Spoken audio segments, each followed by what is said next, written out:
All right. Welcome in. Perfect time to come home and watch some Skyrim. What's up, HS? Welcome in, chat. Welcome in, everyone. Welcome for those of you viewing post live stream. This is a little bit of a different video or a live stream than we've done in the past. There's still going to be gameplay though, so if you're mostly here for gameplay, then you know there'll still be some, because we'll still want to play for some fun. This isn't going to be the whole stream, but I've been kind of, I don't know if burnout is the right word for it, but I've been getting more frustrated with early game builds lately. So I think I would like to. I've been thinking about a lot of builds. Is basically what I'm kind of trying to get the point across. Is I've been trying to think of what can I play. You know, what's something that's kind of like either new, refreshing, or unique ideas. What can we come up with? Constantly always trying to think of something to do that's interesting, or at least just something that generates fun gameplay or something that's fun to watch. What's up, John? So I kind of wanted to go over the idea behind like how I come up with builds, or you know what gets me thinking, and you know maybe we can collaborate on some build ideas, stuff like that. I guess you've installed a mod that allows us to take over NPCs in game and have them say out loud. Dude, I wish Skyrim. I wish we could have players take over NPCs. We could fight them. That'd be a lot of fun. All right, so this is also going to be kind of like a not guide, but I guess like a resource. That's a good word for it. This would be like a resource for newer players as well. So just kind of give you some ideas on where to get started and just what makes a good build. You know, there's also Discord. Why is R and T right next to each other? Corny, man. That's the way the keyboard's made. But anyways, what makes good builds? You know, what are the things you need to think about? There's Discords for Requiem. There's one that's just a regular Requiem Discord, and then there's one for the I think I actually accidentally put 3bfTweaks, but I meant to just put Requiem in the thing here. Hold on. No, I put Requiem Wabajack Discord. Yeah, so if you look in the description, there's going to be a few links in here. There's going to be the 3bfTweaks website, which we're going to go over. There is the Requiem Wabajack Discord, the regular Requiem Discord, and then I also have my load order. Just not like perfectly up to date right now on that link, but close enough. For gameplay purposes, it's close enough. So I'm just going to, let's see here. How can I do this? Give me 1 second. Do this. Aha, here we go. Perfect. Not perfect because it's kind of cut off at the top, but you know what? It's close enough. So here we have the Requiem 3bfTweaks website. And this is a super great resource for those of you who don't know about it or haven't been here before. Oh, hold on 1 second. Let me put on my dark reader. That shit's gonna blind the fuck out of me if I don't. Okay. Let's try that again. There we go. Now we can actually read it and not get blinded. So that door-to-door salesman could... What? Type? Oh, yeah. Okay. So, you know, here's a link to the 3bfTweaks Nexus page. Requiem subreddit. Don't particularly recommend going there. 3bfTweaks category in the Requiem Discord. So there's links here. And a bunch of links to YouTubers playing 3bfTweaks. I'll be honest with you, I don't even know like half of these. I'm probably going to go through here one day and check some of these out. So hey, keep that in mind. If you start making 3bfTweaks videos, you might get featured on here and have a chance for people finding your videos. So there's a bunch of tabs over here. I think the funniest one is cheese. Just this like 2 little fucking paragraph thing of how 3bfTweaks diminishes cheese. This should have a lot more in it, to be honest with you, but it's just not entirely fleshed out because this is just a community project. No one's getting paid to update this website. We do have someone in the community, Jirlin, who's been updating the website like crazy lately, and Super nice, super great work from him. We greatly appreciate it. But ftweaks is constantly changing. So even now, even after he's just updated it, we've had like maybe 1 or 2 updates since he's updated the website. And now like a bunch of information is incorrect already because of the way changes have gone through.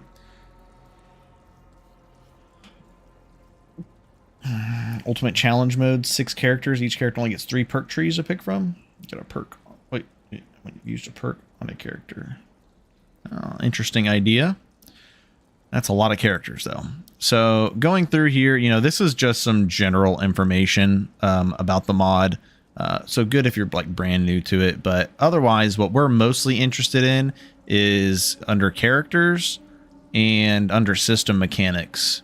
So if we go to character, just click on character here, it kind of gives you some good information about what like starting skills. Like every character starts an extra 30 health to prevent getting one shot early on. You get 2 health and 0.3 magic resist, scaling up to level 21 for every level. So at the end, you get an additional 40 health and 6 magic resist. So that's super nice. Talks about the toxicity system, everything like that. So if you're brand new, good stuff to know. But for talking about builds, obviously you want to come here and you want to look at like the races. I think the races is the first selection. So you come here and look at the races. I think, let me see here. Okay, I think this is mostly up to date as of this video or as of this live stream coming out. So, you know, this will go over all the information you could possibly want to know about a race. So one of the first things I think about is what race am I going to play, and or not necessarily like what race am I going to play and how do I build around it, but sometimes I think about maybe what weapon do I want to use, or like even not even just weapon type. Like maybe I want to do like greatswords. Cool. Maybe I want to specifically use, you know, a certain weapon, a very specific weapon. I'm like, okay, how can I build around this?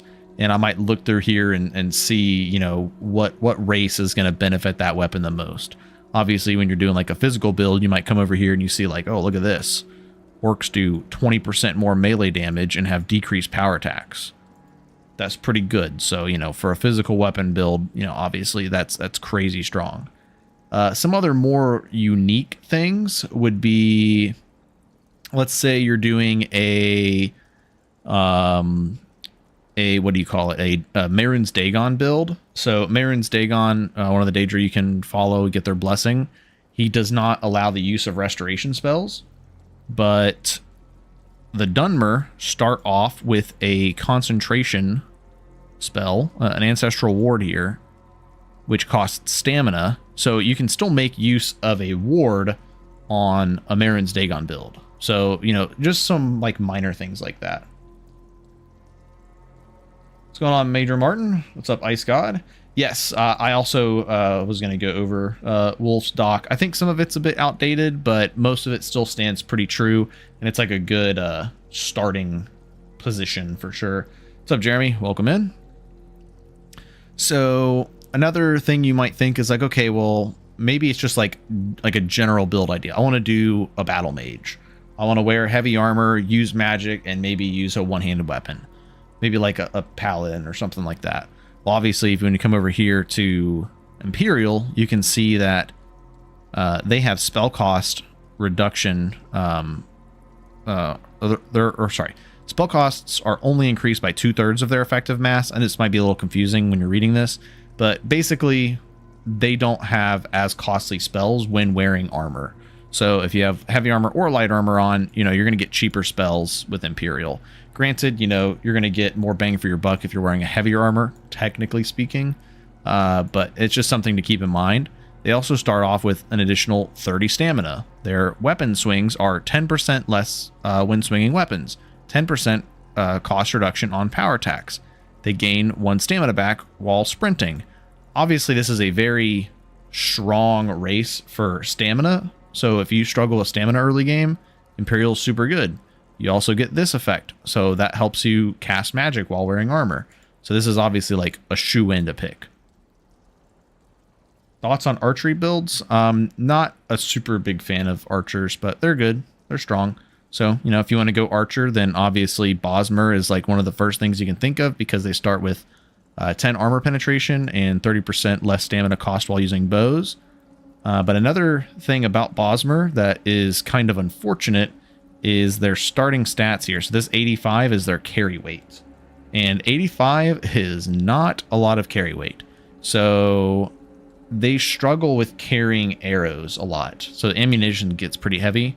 So you might do maybe something like a bound bow with them, which can kind of bypass that. Or you can go something like a Khajiit. I mean, they get an extra 10 carry weight to start off with, which isn't like that much more, but it's still noticeable.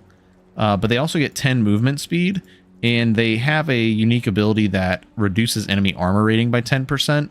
So this is similar to how armor penetration works, but it's a separate multiplier. So armor penetration maxes at effectively 80% reduction of armor rating. So this can stack multiplicatively with that, so that's kind of nice.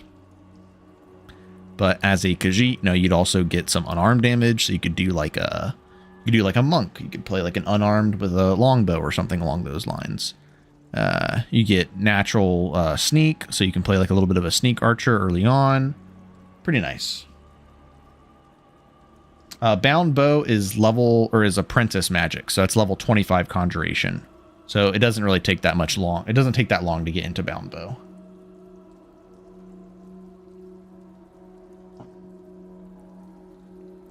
So some other things you can think about when crafting a build. So like one of them, we'll go here to birth signs. So maybe it's like you can kind of start with multiple ways of how you want to build something. So you can start with birth signs, blessings, or races. That's usually the way to go. You can also, like I said, build around a specific weapon and then try to figure out what makes that weapon, like what synergizes well with a certain weapon or like a special enchantment, something unique. That there's, idea behind doing that. But if you want to go based off of like a birth sign, you can come here and be like, okay, well, I want to do a ritual stone build. Okay, so we look at the benefits of ritual stone. We get stronger and longer spells. They cost more. We gain an extra summon. Our magic regen goes crazy outside of combat. And the first spell we cast in combat is basically, we don't have to worry about this for the first spell that we cast. So for me, the first thing that I think about is this part right here. Spells cost 20% more. That's a pretty big detriment, especially early on. It's going to be hard to cast spells. You're getting this extra summon slot, but are you even going to have enough magic to summon one, creature and then be able to summon another one quickly? Probably not, because the other part of it is whenever you have a summon out, you lose part of your magic regen unless you take the Binding Contract perk, which reduces your overall summon total by 1. So then you just completely lose out on the extra summon from Ritual Stone. So one way to get around this would be playing something like an Altmer. So if we go back over here, we go to, oops, that's blessings. Let's go to races, go to Altmer. Altmer get an extra, extra 45 magicka. So super nice. They also have 10% cheaper spells and 5% stronger and longer spells. So you're kind of double dipping here. But 10% cheaper spells with Ritual Stone, now this kind of helps balance out the Ritual Stone detriment to make it not as hard to deal with. But you also get the Channel Magicka ability, that concentration spell that converts 20 stamina into 30 magic per second.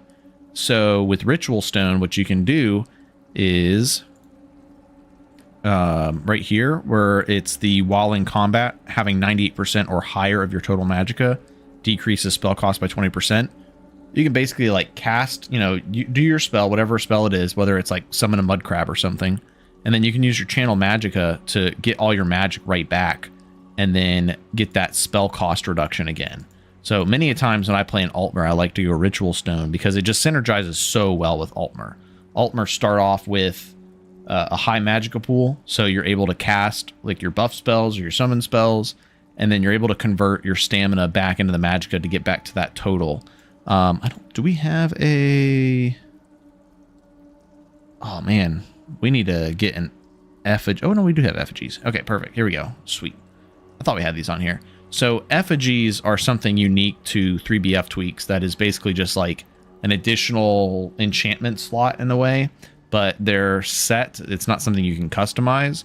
There's already like specific effigies in the world. So these are kind of just like unique buffs. Some of them are just straight buffs. Some of them are, you know, bonuses and detriments.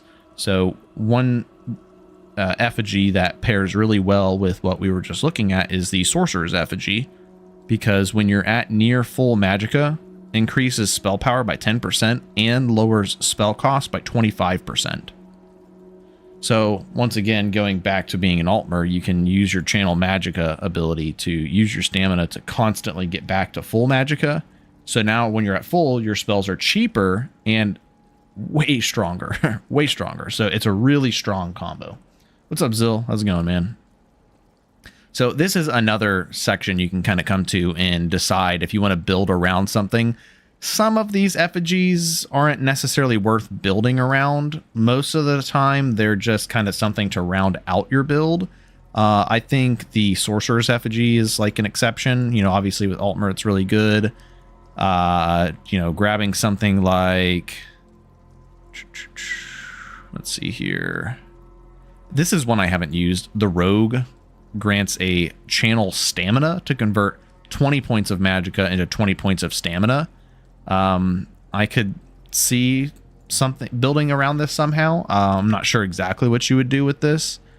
But you also have things like the Priest Effigy, which you might think it's like, okay, well, we have all these other effigies. Like the Priest Effigy doesn't seem that crazy, but I did a vampire build that had like some good spell power and like you can stack like other sources of healing power, like by getting the Sailor's Repose from the what is it, the Frostflow Lighthouse, and this will, you know, stack with that, and then you get like really strong healing, because I was using Necromantic Empowerment on self, and it was just like insanely efficient healing.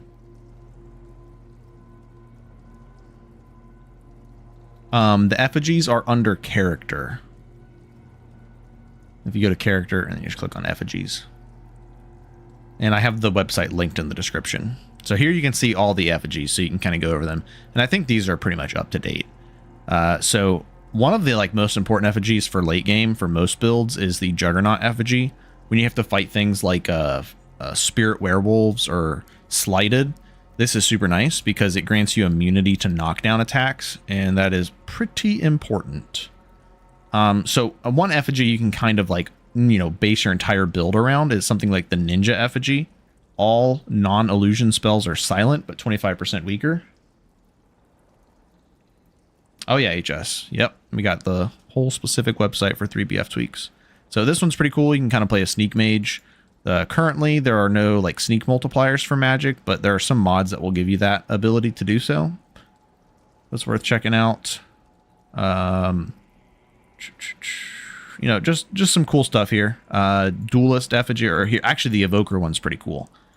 So increase the strength of elemental spells and shouts by 10-15. This, honestly, I don't know if this was changed or not, but this should just be 15-15-15, not 10-15-20.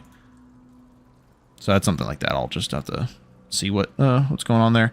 But basically, while you have a elemental summon, you can get additional damage matching that element. So if you summon a Frost Atronach, you can get some additional frost damage with your shouts and your spells. So that's kind of something you can build around. You know, you might come here and say like, oh, well, I'm going to play an elemental destruction mage that uses Daedra to play into this Evoker Effigy, which is really strong.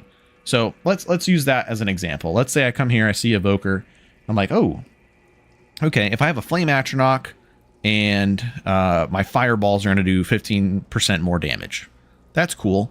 How can we build around that? All right, so Evoker Effigy, let's go look at races. So the most magically inclined races are something like Altmer, Dunmer, and Breton, but you can do things like Khajiit, or you can do like Argonian as well, because they actually have some decent magic regen or just decent abilities that help them out with spell casting. So Altmer, obviously, they're like the premier magic race, but they suffer 25% weakness to elements, which in permadeath is pretty substantial. When playing an Altmer, you really want to focus on stacking magic resist as much as you can to kind of offset this elemental weakness, because it's going to be hard to stack enough elemental weakness early on, especially to make an actual difference on the damage you're going to be taking. So playing this, it's like, yeah, you could go Altmer plus the Evoker Effigy. Sure, you can have your summons out, you can cast your spells. That'll work just fine. But, you know, there's some weaknesses here. Dunmer have 20% stronger spells, slightly cost more, and they have some good fire resistance. So this is like a more defensive and offensive in a way of a mage class, because you're getting a really good resistance to fire, as well as being able to cast stronger spells. But you're going to have a little bit struggles being able to cast those spells early on, so then we might have to go and look at what blessings we can go with next if we decided to go Dunmer. So let's say we go Dunmer because, you know, we're seeing 20% stronger damage with spells, plus the 15% from the Evoker's Effigy. It's like, okay, well, that seems like pretty good damage so far. Let's go to blessings, and the first one that sticks out to me is Akatosh. Dunmer Master Race. Freaking Inwas, man. So the Akatosh blessing's really cool. You get an extra 15 fire resist, which is like, sure, that's whatever, you know, that's fine. 15 fire resist, we're not going to complain. We're going to be at 65 fire resist with an additional 25% fire reduction. And yes, good point, Caesar. The Dunmer start off with that ward, so you don't have to invest into magic early on. You don't have to invest into restoration early on, because you have a ward as a Dunmer using your stamina. So as a mage, you know, obviously the Altmer use their stamina to convert it into magicka. Bretons, they convert all of their stamina into walking or even jumping. That's a joke, by the way. They jump and they lose all their stamina. Ha ha ha. But with Dunmer, they use their stamina for their ward. So that helps you like bypass like an entire perk or even like an entire tree possibly. Because if we think about it, okay, we're a Dunmer, we have a ward. We could kind of ignore restoration if we wanted to. And we're kind of going to get more into the build basics here soon. But yeah, ward and unperked alchemy is another good point, Bayless. So unperked alchemy, they can craft potions without a perk in alchemy, which is really good because you can craft a bunch of magic potions. They just constantly restore your magicka. So that helps a lot, especially with the increased costs. And if you're going to have a summon out, you lose that regen unless you get the binding contract perk. So back to this, speaking of regen, we're going to get magic regen scaling with main quests completed. Well, if we decide to do a fire mage, it's probably not going to be too hard to get through Bleak Falls Barrow. So you can get through a handful of quests on the main quest pretty quickly early on, and gonna get some of these bonuses to magic regeneration. So this ends up being a really high regen build with really strong fire resistance. So with that really strong fire resistance, what you can think about is that this is like the perfect build to go vampire on, because even like in stage 1, I think you lose like 50 fire resist, which if we want to find out for real, we can come here and we can go look at vampirism and fire weakness. So 40, 60, 80, 100. So in stage 1, we're still going to be at 25 fire resistance with an additional 25% reduction to fire damage as a separate multiplier. That's still pretty good because you can still pop a potion. So at that point, you just end up being pretty resilient to fire. So you're not really worrying about your weakness. You're getting a frost resist buff, and of course a bunch of other stuff. So Dunmer Vampire, super strong, of course. Who would have thought so? And we come back and we look at Akatosh, and Akatosh only cares as long as you haven't, as long as you're under 4 necks bitten, which in 3bfTweaks, you don't really need to bite necks to feed. You just drink potion bottles that you get, as long as you have the potion file. When you kill like bandits or any other humanoids, you can refill your blood files and you can feed off those. Also, once you do kill the dragon in Blackreach, you get an additional 30 health, magicka, and stamina, which this plays right into his scaling bonus because you're already doing the main quest anyways. And if you're playing a mage, usually dragons aren't that much of a problem. He is a fire dragon, and the first dragon you fight is also a fire dragon. So if you do this build as a fire mage, you might want to spec frost magic on the side just because it does help. Fire and frost is a super strong combo. You can pretty much take care of everything in the game. You could go pure wind magic. You could go pure shock magic. You can do a multitude of things. So obviously with this build, we're looking at Dunmer, Ritual Stone, or sorry, which stone are we going? We haven't even picked a blessing yet, have we? So we have Dunmer, Akatosh, and then Evoker's Effigy. So that means we're going Conjuration. So this is where people would probably make a mistake. They'd go to birth signs. They'd think, okay, we got spell power from Evoker's Effigy. We got spell power from Dunmer. We got spell power from Akatosh. Okay, we're going Ritual Stone. And then they cast Fire Sparks for half a second. Their magic's gone and it's taking forever to regenerate. And they say, yep, this sucks. Playing a mage is terrible. So we've already built a lot of spell power. It may seem boring or clunky, but I've been thinking about Sanguine Heavy Armor Khajiit with Tower, Warrior, Soldier / Soldier is the one that does like more damage when enemies are swinging. That's not terrible. Apprentice Stone is so slept on when you have so much. Exactly. Dragon died in that half second though. maybe. So early on, like Ritual is something you can switch to later. So we'll talk about that here in a moment. So like Bayless was saying, we could look at something like Apprentice. Okay, so if we think about what all we have going on right now, we have Dunmer with 10% more expensive spells, 20% spell power, 15% spell power from our Effigy. So I don't know if those stack additively or multiplicatively, but we end up with some pretty strong spells. So we could then in turn go Apprentice Stone for early game. We end up with a net positive spell power and an insanely cheap spell cost. And we get more magic regen.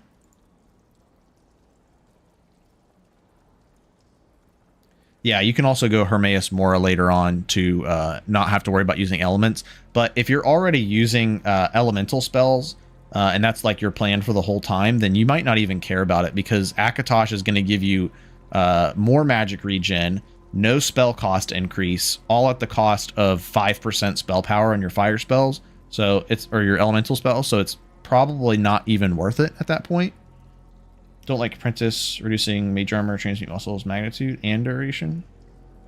My opinion is I agree, Caesar. That's actually something I've been meaning to drop in suggestions because something like Ritual Stone does not boost the magnitude, the magnitude of those spells. So I agree that Apprentice Stone should not reduce the magnitude, but only the duration. I am in agreement with that, and that's something I'll advocate for. Can't be a bad boy with Akatosh. You don't have to be bad, though.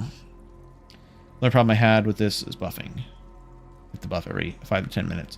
Yeah, so early on, it's definitely going to be harder with buffing. So something that Apprentice Stone is also really good with is if you do like a heavy armor build. So if you go heavy armor for this build, you no longer have to go alteration. So you have so you can go heavy armor, destruction, conjuration. There's your 3 skills right there. And then you don't have to worry about going alteration, so you don't have to worry about constantly buffing up. Your spell costs are reduced, so being in heavy armor isn't as big of a detriment for your spell costs. And because you're going conjuration, you can get something like Azadal's gear later on. But obviously early on, you can go for War Mage set. So like the moment you get War Mage, like it gets pretty crazy because you end up getting more cost reduction on your destruction spells. You get stamina regen, you get magic regen. I mean, it's a really solid set, semi-early game. That's part of the Rise in the East quest. I'll run a Necro Classic build. Yeah, Necromancer, that's a fun build. Necromancer is a build you probably... You might want to go Ritual. You could even go Mage Stone, I think. You can do like a Necromancer with enchanting and use like enchanted staves to kill things, and then with your higher Magicka pool, you can use that to resurrect them. Ritual Julianos Breton. Yeah, or you can go, yeah, if you go Julianos and stack a bunch of magic, this way you can cast your spells and they last super long and then have 2 summons. Definitely a good way. Did I just come in to you through crafting my build? What build are you playing? Are you playing Dunmer, Apprentice, Akatosh, Heavy Armor? I think Runic did get buffed, but it's still ass. There's a couple armor sets that I've been meaning to kind of come up with better ideas for to put into suggestions and see if we can get some more interesting, unique armor sets. But with like a Dunmer, Akatosh, Apprentice build, Heavy Armor, Destruction, Conjuration, you can just go for, what's it called? You can go for the War Mage armor set, and then you can go straight for Azadal's, like mid to late game. Oh, Brett and Dagon Atronach. Oh, but again, in the same gear. Runic might have been changed. Let me see here. Let's see if anybody has updated the website to show us what the Runic armor does. So I gave you a shout out earlier, Jerlin, by the way. You're welcome. Thanks for keeping the website as up to date as much as it has been. It is the most up to date it's ever been. So another section you can come to is armor. If you want to build around a specific armor set, or you just want to see what armor sets are available that would complement your build, you can come here and you can go to new armors. Now, granted, this isn't going to have all of the armor sets in the game. Stuff like stuff that's like added by Requiem specifically, or stuff that's just like in the base game already that Requiem changes, might not necessarily be on this website. But I'll show you ways that you can go in and kind of see what's available. 60 hours a week goes hard. Yeah, about what it feels like, right? Real fun build talking about Conjuration is the Death Knight Nord Necromancer playstyle. Yeah, Death Knight is a super fun build. What's up, Danikos? We're not playing quite yet. We're kind of doing some like build crafting discussion. I'm just trying to show people like the resources that are out there to help everyone get more information or more informative, especially for like newer players, but also just people that didn't know that some of this information exists or that it's been updated. If you're not in the Discords, it's just a good way to know about what's going on. So we mentioned Runic set. So look for Runic. Oh, thank you, Jerlin. Did you put this in alphabetical order? You did, didn't you? Amazing. The Dagon Knight. Yeah, that was a super cool build. That was a really nice idea. Okay, so it's in Felglow Keep. It has a Conjuration and Alteration cost reduction trait. The helmet is 45 shock resist. The chest is 30 magic 2, 30 health 2. Boots are magic regen. Gloves are disease and poison resist. This set just doesn't really do anything fantastic, in my opinion. Yeah, I kind of wanted to do it as a live stream format because I feel like it invokes more discussion, and it'll be a little less organized, but it'll still be a lot of good information. No, I meant I'm working 60 hours a week. Oh, well, I thought you said you're spending 60 hours a week on the website. Come on, man. Chop, back to it. Just mess with you. So this set offers some good shock resist, which is good to have on a mage, obviously, so you're not losing as much magico when you get hit by shock spells. 30 health 2, magica 2. It's not bad. You know, getting health 2 and magica 2 is pretty good. Getting the rank 2 enchantment is always nice. You can always get something like Galdor Amulet if you really need all 3 of them. The boots getting magic regen, that's pretty nice. The main thing with this one is that you're getting 16 cost reduction for Conjuration and Alteration spells. So for the build we're talking about, you know, we're not really going Alteration. Alteration on a heavy armor build, you don't typically do it unless you're doing like an Atronach stone build, because at that point you might want to get the Spell Absorb perk. And then obviously this doesn't really synergize with being an Atronach build because of the magic regeneration. It does with the shock resist and the disease resist. This to me seems more like a battle mage set, like you're actually fighting rather than just being a heavy armor mage. Ooh, we should have the weights on here as well. That would be nice, being able to see the weight for the armor set. Yeah, and then you also, like Caesar said, you also have the the issue about heavy armor with conjuration plus alteration. Those are all 3 very perk heavy schools or trees. So I do find that maybe the armor trait is a little confused. And then, because here's the other problem. 1, you're not really using alteration that much with heavy armor. It's just not like a great synergy. The other part of this is that you have conjuration cost reduction, but Azadal's armor like completely blows this set out of the water. Like, it's not even a competition. Granted, you can get this before you get full Azadal, but not by like a huge degree difference. So I do feel like the armor trait is really holding this back. And maybe if the helmet had some magic resist to go with it, and then the gloves did something more than just disease and poison resist, and then maybe bump up the chest amount to 40/40, or even just keep this 30 but make this 50, and then make the regen 150, I could see this being a contender for a good heavy armor set. As far as... Yeah, Felglow is not early. I said earlier. Calm down. I find that this set is severely lacking in power for its location, but also just, I mean, you know, getting War Mage set for the build we're talking about is just way better. I can't really think of a heavy armor mage build where this is like really solid to go for. I'd rather just go kill Draugr and get the unimproved Azadal set.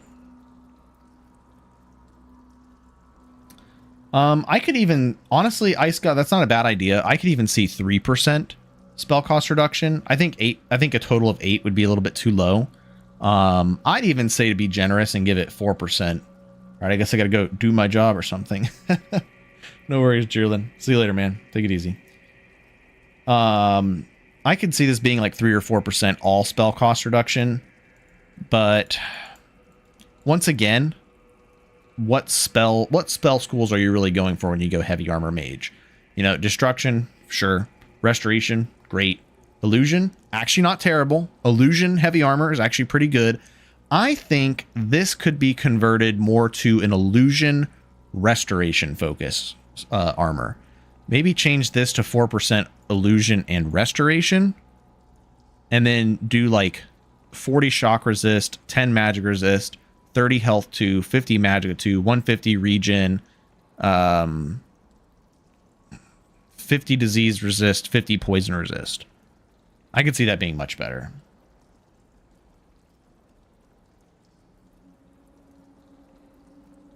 Telekinetic spells and spirit summons. That's true, Caesar. I could see that. The stamina mage. Yeah, but the thing about the stamina mage is that you're not really wanting to use your stamina for your spells, like the telekinetic earth spells or the spirit summons that cost stamina. You more so want to use your stamina to get your magicka back, and then use pure magicka based spells to get the best bang for your buck out of those. But I do see where you're coming from. I think that idea would be more fitting for like an Imperial heavy armor battle mage. I think Imperials use the split stamina magicka cost spells very well. So didn't mean for this to go into a discussion of how to change things, but you know, that's also something that just comes to my mind whenever I'm trying to think of builds. I'll come through here and think about like, what armor do I want to kind of build around? And I'll look at this and I'll be like, how the fuck would I use this? Like, what am I doing? Like, okay, if I want to use this armor for like, maybe for my mid game, maybe this is my mid to late game armor. Maybe I swap this out for something later on. Maybe I'm doing enchanting and I need something until I can enchant my own set. And I'm just looking at this and I'm just like, I don't even know.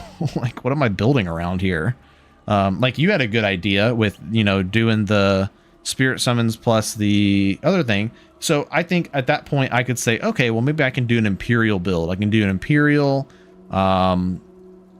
Maybe if I'm going to go enchanting anyways, maybe I go Imperial Mage Stone, and then for our birth sign, see, I don't even know, because we'd be like Imperial, Conjuration, Alteration. So yeah, we would go like Conjuration. We'd probably use like Bound Weapons plus like telekinetic spells maybe. Heavy armor set for a Shouter. Yeah, technically Azadal's armor set gives you 5% shout cost reduction for each piece. But any Ancient Nord armor will do the same. So you can get a cost reduction from those, and you can go enchanting and make your own. And then there's also Gathrix. Gathrix armor if you have... what's that mod called? NPC tweaks. What is it? The one by Sunny. Whatever his mod is called. NPC state fix. Something like that.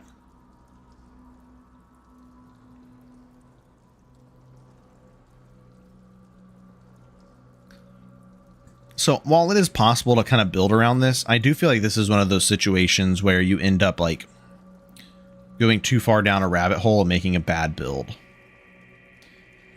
Petition to remove thieves guild requirement for blackguard armor. I'm with that. In general, how do you go about making / playing assassin or sneak type builds? I'm honestly not like the expert for something like that. It's just not really something I enjoy playing as anymore. So I'm not the best source of information on thievery. Oh yeah, you want to get it with Cerebane? That makes sense. So yeah, this kind of goes over the ways of how you start like making decisions on what you want to build around.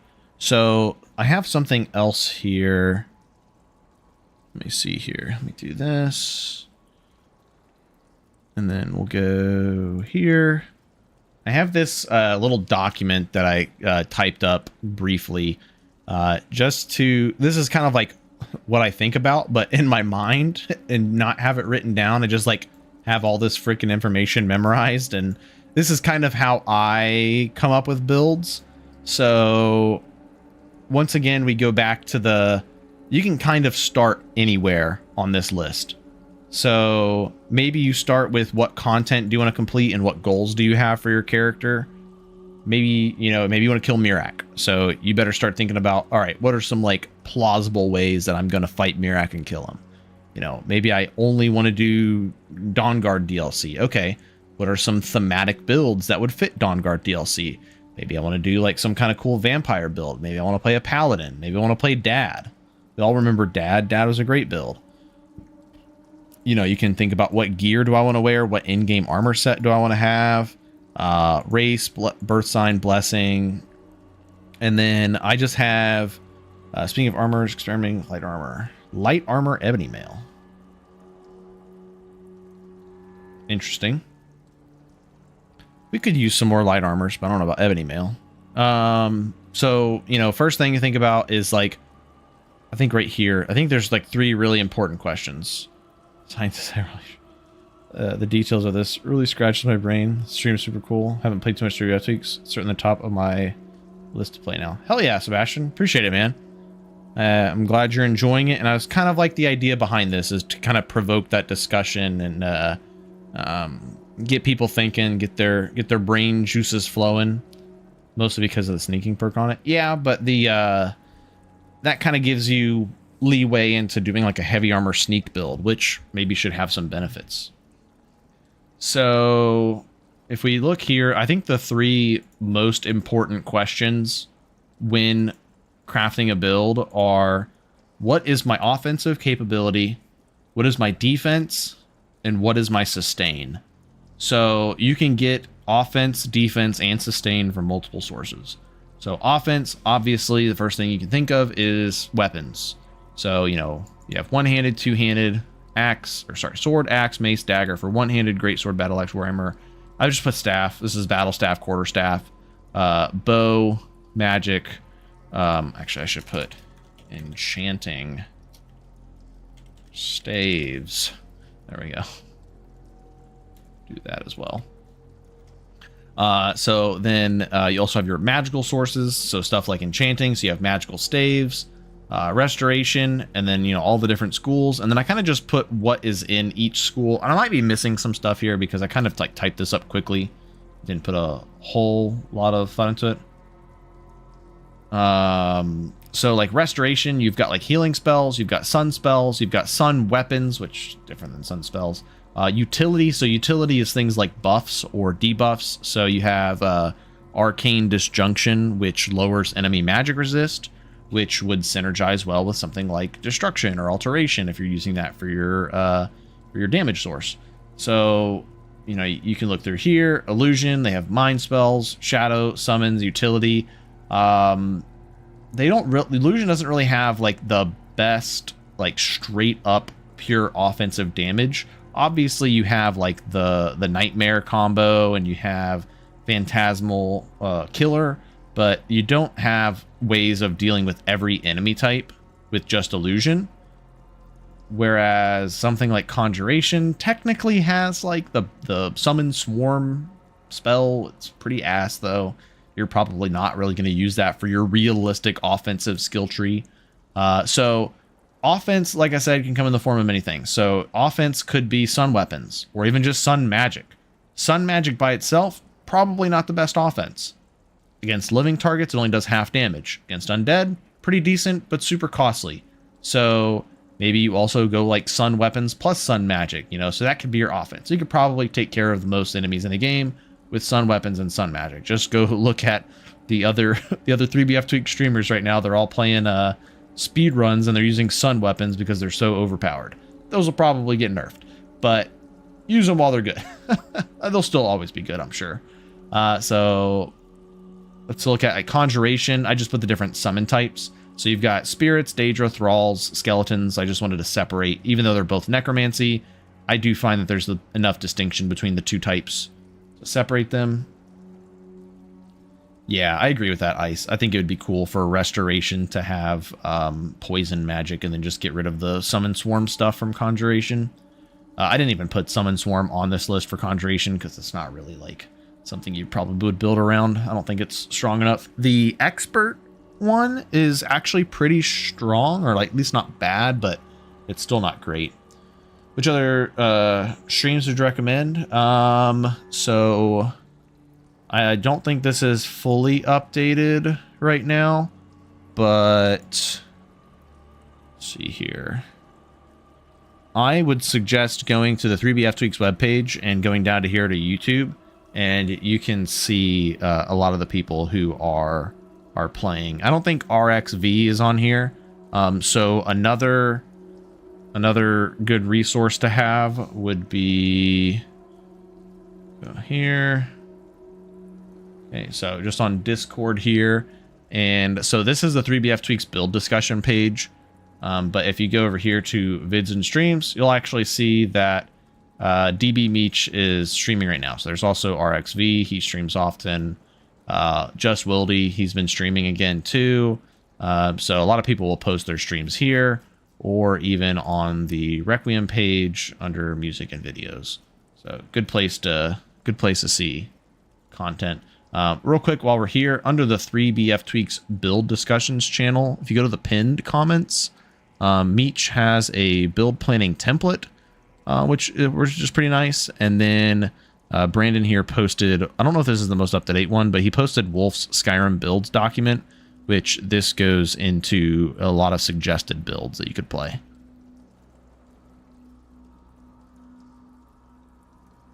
Yeah, Wolf's build's definitely a good start, but if you want to start coming up with your own ideas, this is a good way to do it. Overpowered builds are builds that can handle everything while only considering half as other builds. Yes, definitely. That's a good example of OP-ness. OP-ness. Yep, that's the word we're going with. What tips would you give to play no crafting builds for beating in-game content? So going back, this kind of all circles back to offense, defense, sustain.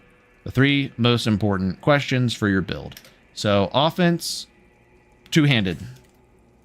We're going to go two-handed. Defense, heavy armor. Oops. Sustain, restoration.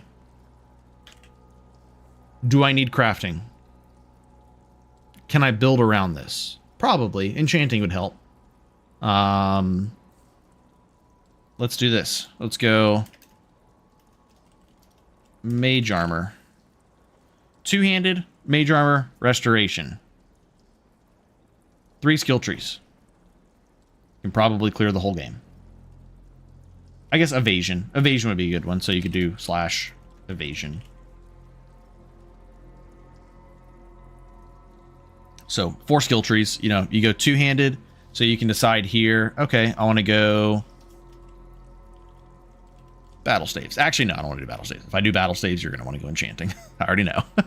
I guess realistically, though, you could use the glass quarterstaff of channeling that you get from Ghouls, or not Ghouls, yeah, Ghouls boss in Ilinalta's Deep. You could use that one. That one's pretty good. But let's just say you go good old Warhammers. And then you can even put on here Volendrung. Volendrung. Did I spell that right? I think so. Offense, mage armor, evasion. You might even go like actual light armor. Maybe you go for the barbarian set. So, I mean, I guess I don't need to put this here. I guess under equipment, I should put weapon or spell type. It doesn't really matter. We'll just put this here. Two-handed, warhammers, mage armor, evasion, destruction, whatever. So, restoration, I mean. So, let's do like another example. Let's say my main weapon type is one-handed. And I'm going to go for swords. What's my defense? Block. My sustain, potions. So potions being a sustain is not always going to be enough. If you go alchemy, you could probably get away with it because you can make some pretty strong potions. I generally like to have other forms of sustain if I'm just relying on potions. So maybe that's absorb health. So maybe the sword I'm going to go for is the Black Blade, which is Mikrul Golderson's sword from Fulgunther. So if I'm okay, it's like, okay, well, I've got some absorb health. That's good. Maybe I go daggers and I go for keening and I go like the full absorb everything. You know, you want to have, I think having two forms of sustain is good unless your one form of sustain is just crazy OP. So if I'm doing like a vampire build, so let's say this is a vampire build instead. So we're going to go one-handed, go swords, sustain, conjuration. So vampires get the necromantic empowerment on self spell, which is literally just an adept conjuration spell that turns into a healing spell if you're undead.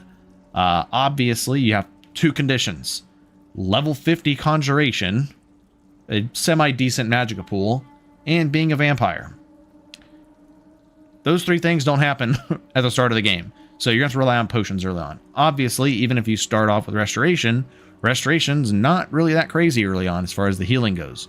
So early game sustain is usually the most difficult. So that's why going something like Argonian is like actually pretty crazy.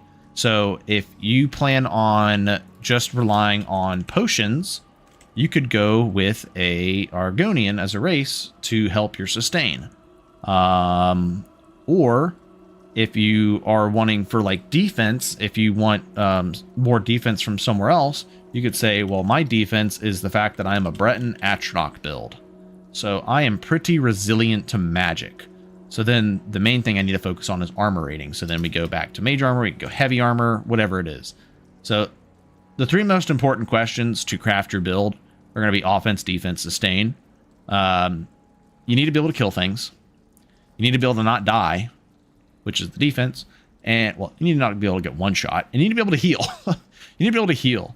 Getting stamina back, super important. I think we just go alchemy. Nothing else matters. Just throw things at a dartboard after that. I think you're overrating how strong healing potions are. I don't think alchemy as like pure sustain is like the best. I usually like to have something more than just healing potions. Either an absorb health, a health regen, a healing spell. Hell, even if you go like an enchanting build, you can craft healing scrolls, which is something good. I wish we had a healing staff. That'd be cool. Like a heal self staff. That'd be nice.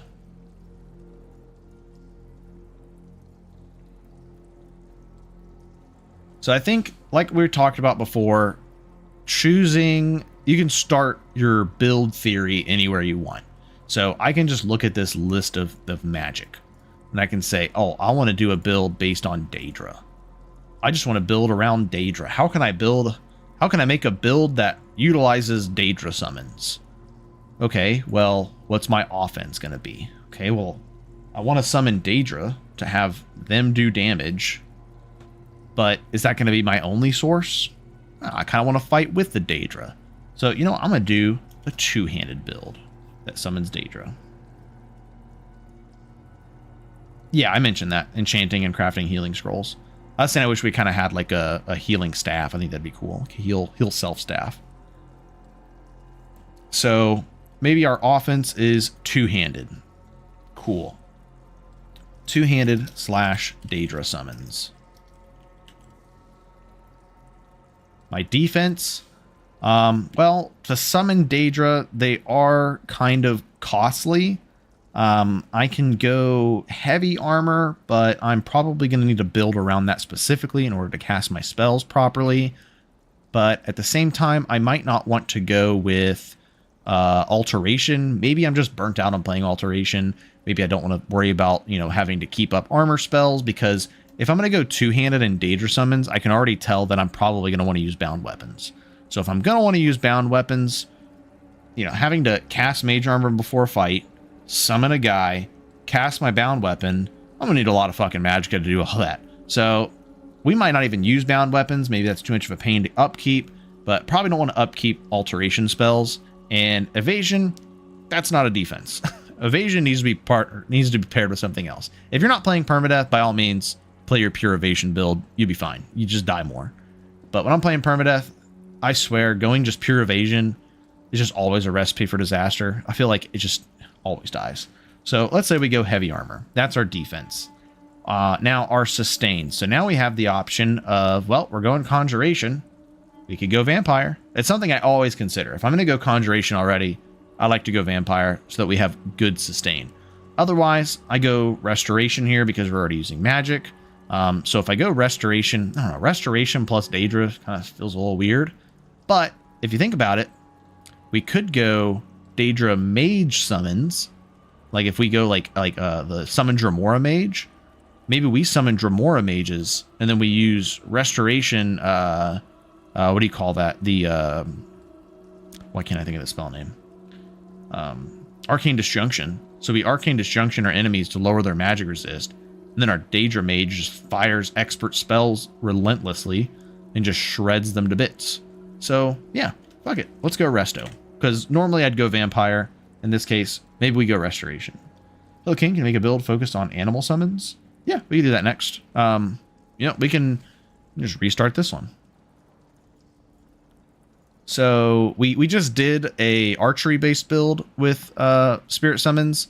That build was okay. It was just way too perk heavy. And this is why I recommend doing this sometimes, because like flinging tri-elemental destruction. Love you. No problem, Matt. Because if you don't do this first and you just start playing willy-nilly, you know, if that's what you do and you enjoy it, by all means, do what you enjoy. But personally, the reason the last two builds I played, I'd stopped playing, is because I didn't really do this. And I kind of just started playing. And then I got to a point where I'm like, I don't know. It's like, it's not like necessarily that it's not it's not optimized, but it's also the fact that it's like, okay, well, I didn't think about how many perks this is going to take. You know, the actual play style of what I wanted to be doing is taking like way too long. I was like level 20. I didn't even have perks and evasion yet on my archer. I had 2 perks and marksman. I'm like, what the fuck is going on? This is just taking too much. So we'll start over on a spirit summons build. So if you have something in mind specifically like spirit, whatever build you finish doing here at some point, I'll do that one. That's how I determine what I want to do. Hey, we have great resources now. We didn't have these resources back when I was starting. You know, you had Thorn playing a fucking a bearded orc lady going two-handed evasion. So original, Thorn. Spirit conjuration ritual was always a nice time. Ritual's not bad. I like to pair spirit summons with a melee focused build because of how tanky they are and they can take aggro for you. So I would say that I like to go two-handed mostly for a spirits-based build, Bearded Orc OG for sure. So our main offense is going to be two-handed, and I think we can even put spirits in offensive because they will do damage for us. They'll take aggro. But I also think they fit well in the defensive category. So now we're going two-handed, we're going spirit summons, and we got to figure out what our other armor is going to be, or what are like armor types. So like Ice God said, so when we're thinking about what our defense is going to be, we're thinking about what our armor is going to be. I like to think about, well, what's my in-game armor set going to be? Is there something hand placed in the world that I can get that fits my theme well, or am I going to need to craft something? So I'm going to go to, where is this? We're going to go here, and we're going to go armor. We're going to go new armors. The Fave Siren build totally works on 3bfTweaks, right? Breton, Bound, Battle Axe, two-handed, Conjuration, Evasion, Alteration, Alchemy. I mean, you could definitely make it work. Orc, Shaman build, two-handed, Alteration, Spirit Summons. Yeah, Warlord allows you go with any helmet since it's just 3 pieces. Yeah, so you can build around Warlord, which is not bad. So this gives your boots give you 25% spirit summon duration, 10% elemental damage, destruction cost reduction, conjuration cost reduction, 100 armor rating, scrolls and staves, enchantment charge reduction, also power, walk on water, 25 magic resist, and undying breath. I don't like relying on summons for defense because they're bad AI. Sometimes enemies just ignore them. Yes, that is a possibility, but Crab usually does pretty good. But I mean, it's just one of the things you have to play around. Obviously, if you go heavy armor, you have a pretty good defense there. So you have kind of two options for the defense part of it, and you can go heavy armor, so you can play around like the Warlord armor set, or you could go alteration, because alteration you can go robes. You don't have to worry about additional spell cost, and then with alteration you can use alteration spells to buff your spirit summons. So if you want to rely more on your spirit summons, I think going the alteration route is probably better.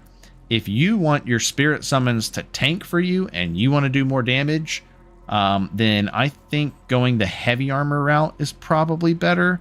I don't know. There's so many different ways to build it. It's just whatever tickles your fancy. Random question, is Periite Blessing ever fixed? Periite Blessing does work, it's just not the best right now. Alteration for major armor, restoration for secondary skills. See, now we're talking about, if we're talking about alteration and restoration, now we're talking about 3 schools of magic plus a weapon skill, and that starts to get to be a bit much. So right now we're talking about two-handed and spirits. I think for this build, we're going to go alteration.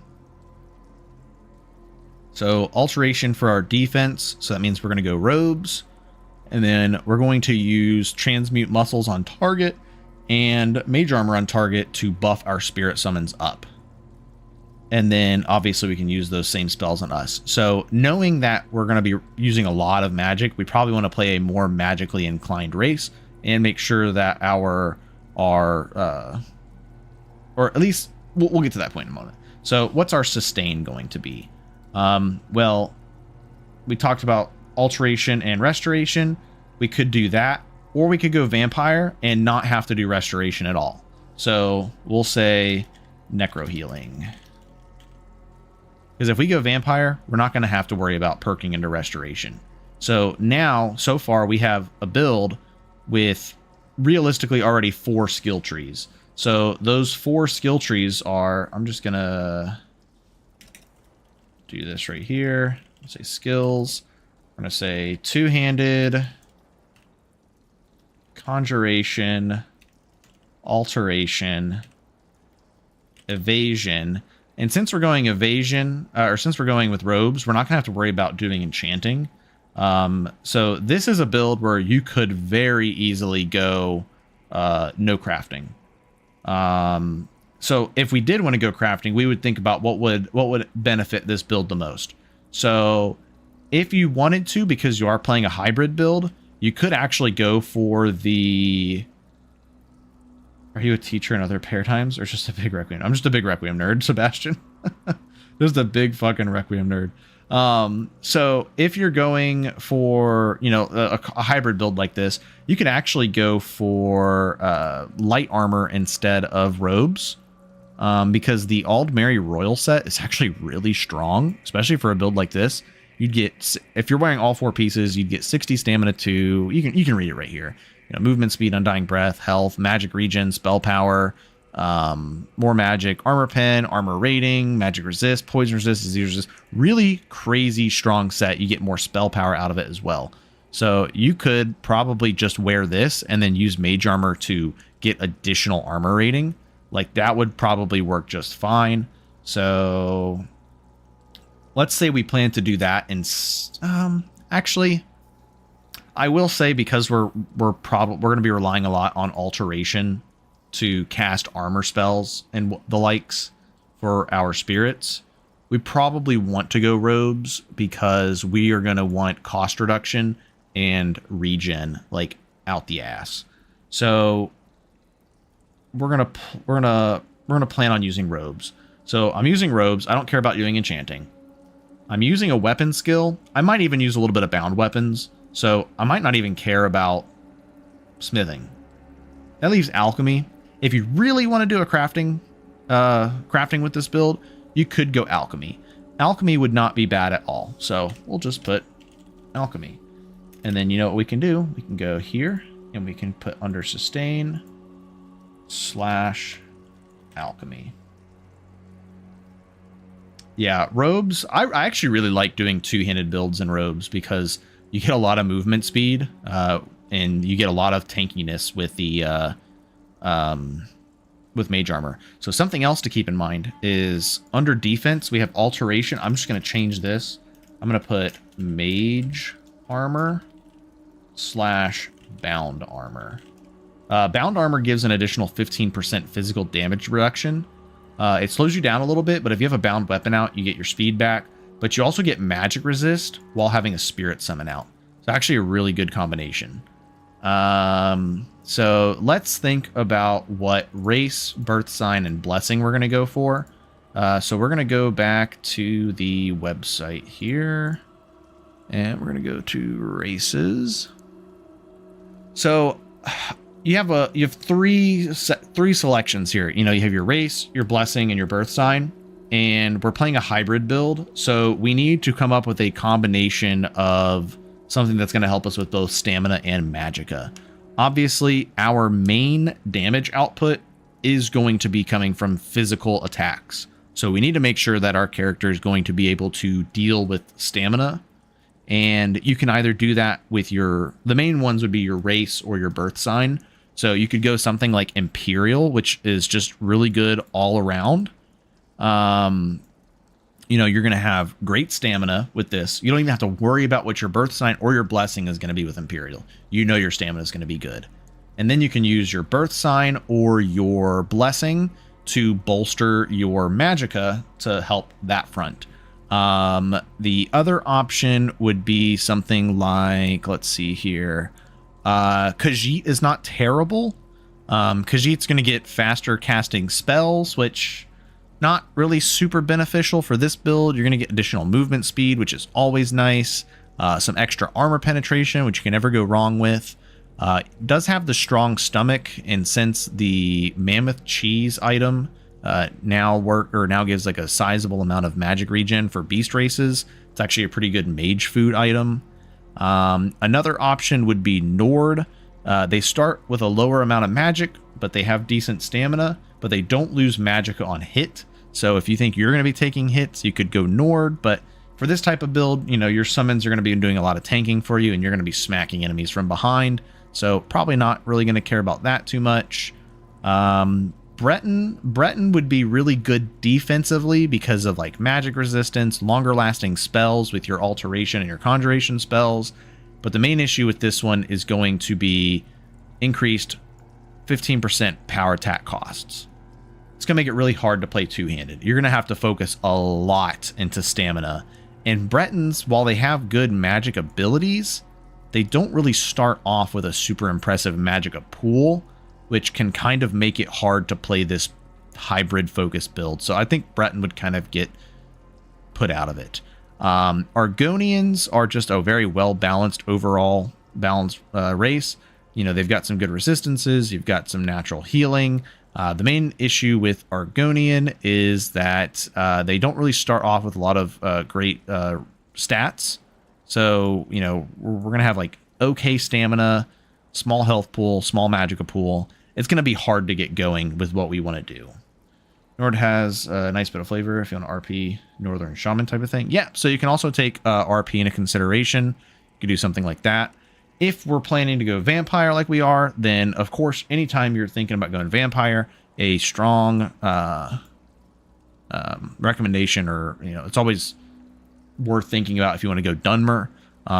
So in this case, Dunmer, the 20% stronger damaging spells, not really going to help us. The 10% costlier spells aren't really going to help us. The fire resist would be like the main thing. Are we really going to choose our entire race based on fire resist? Probably not. So I think Dunmer's out. Altmer, not a terrible consideration, but huge weakness to elements. We're going vampire. I almost never consider Altmer if I'm going to go vampire.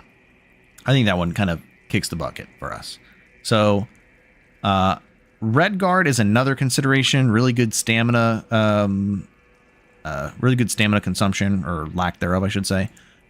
Really good race overall. Starts off with a really low magicka pool. Doesn't have great magic regen. Kind of hard to get going with a hybrid. And we have a lot of magic that we're focused on.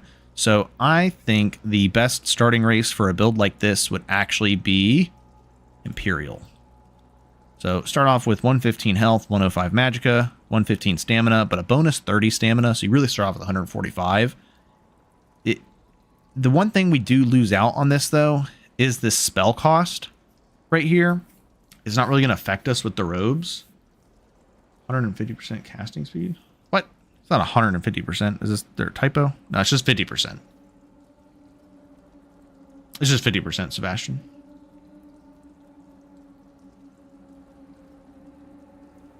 So if I'm going to decide to go Imperial, you know, it's like, okay, well, I might decide that maybe I do want to go heavy armor now if I'm going to go Imperial. So if I'm... So at this point, I might be thinking about two different... I might be thinking somewhere else.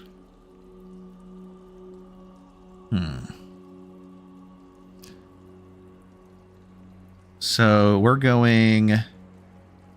So this one's a bit out of left field. This is where you really gotta like kind of think outside of the box. And there's another option here, and this one requires a little bit more skill to play, or a little more maintenance. Maintenance? I don't know. A little more care. You could go Orc. Orc have really strong stats for health. So you can go Orc with good HP, really strong damage, but they do kind of suffer with stamina. Their stamina isn't the best, but what we can do, I'll show you a neat little trick. I'm probably going to get this fucking nerfed, but we'll go over it. So we can go Orc, and then we can go Atronach. So, where is it? Orc, Atronach. So Atronach is going to give you 25 spell absorption. Spells cost 50% less. You get 600 magicka. You basically lose all magic regen, and effects that have flat magic regeneration do not work. So I think Orc Magestone Julianos is just not enough magicka, because you just still don't have enough to work with. Maybe with robes, maybe with enchantments. Yeah, I think maybe you're right. Maybe Magestone is better. Because if we go Magestone, we could still take advantage of a couple things. So yeah, let's do Orc Mage.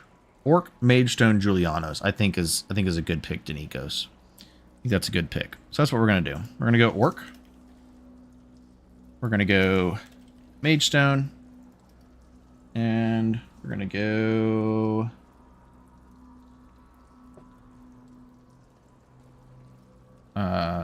Orc, Mage, Julianos. Yeah, Caesar. That was my exact thinking there, is that Atronach Stone does not really pair that well with going robes, because most robes are regen based. But if you ever want to do like a full spell power build, I think going Atronach Stone is actually kind of crazy. Because you don't care about the reduced regen. So Orc, Mage Stone, Julianos. So we're doing like an Orc Shaman build. So equipment-wise, yeah, we'll go battle staves. So two-handed battle staves. So if we're doing battle staves, there is an argument to say to drop alchemy and go for enchanting. You could do that. You can make your own custom pieces, which might not be terrible, to kind of give you some more hybrid enchantments, because there's not going to be a lot of robes that give you hybrid enchantments. But this way you can also enchant your battle staves or your quarter staves. So this is kind of the editing that needs to happen. So let's go enchanting. So for our headpiece, we're probably just going to want to wear something that gives magicka. So I'm just going to put plus magicka. Eventually, let's see here. We're going what? We're going which spells? We're going conjuration plus alteration. I think Nakreen. No, not Nakreen. Vokun. Vokun has a pretty good hood. So maybe late game we go Vokun. So like early on, we're probably looking for like a mage hood. Chest, we're just looking for, best in slot robes. In game, obviously archmage. So, what kind of progression are we looking for here? We're probably looking for alteration robes, and then eventually want to go to Justiciar set, and then down the road we'll go like archmage. Justiciar set, and then probably master alteration. Yeah, because we're gonna need, if we want to cast our alteration spells, we're gonna need lots of magic, and we're gonna need lots of cost reduction. Hands, if we're going to be going enchanting, we get to make our own. So we might go with, most of our damage is going to come from our enchantment itself on our two-handed battle staff. So we could go something like, probably just like plus magicka, right? Just fortify our magicka pool on our hands. And then resists. Necklace.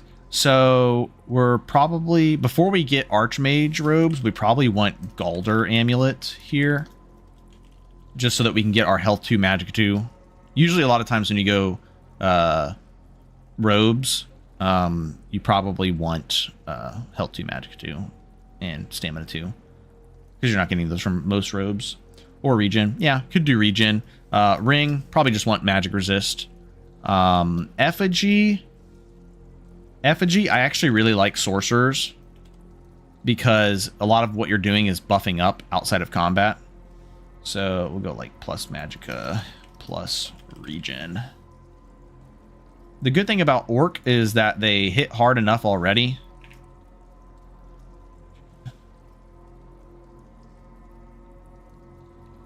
So here's where, if this is where you kind of edit yourself as you go, because you're thinking, oh, well, okay, what is my damage source? My damage source is two-handed battle staves.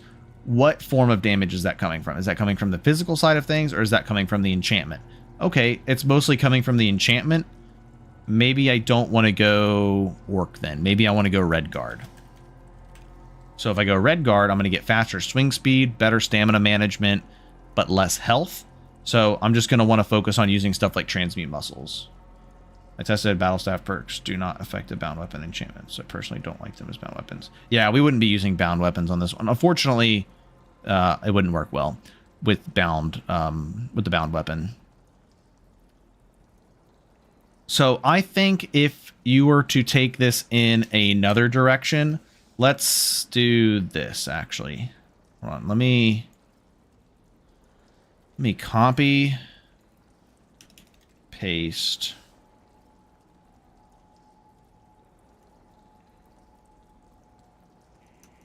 Yeah, we're kind of getting into a build that I've already done multiple times, and honestly, I find really hard to get going. And you I feel like this build kind of loses the focus of spirit summons. So I'm going to go back to the orc idea, and we're going to go for the Atronach idea. And then we're going to go... I'm going to change the blessing here. We are going to go two-handed still. I think we're going to change this to... Yeah, this is literally just Staff Fury. I don't want to do that. We're going to go heavy armor. Restoration. Alteration would be nice so that we could stack with the Atronach sign, but I think might not be as necessary. Resto. Heavy armor. I don't think we go enchanting.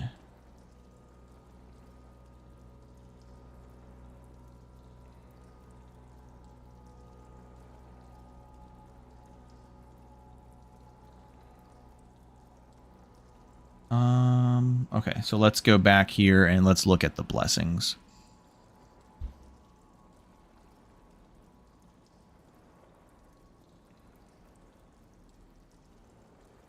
So we could do something like Clavicus Vial.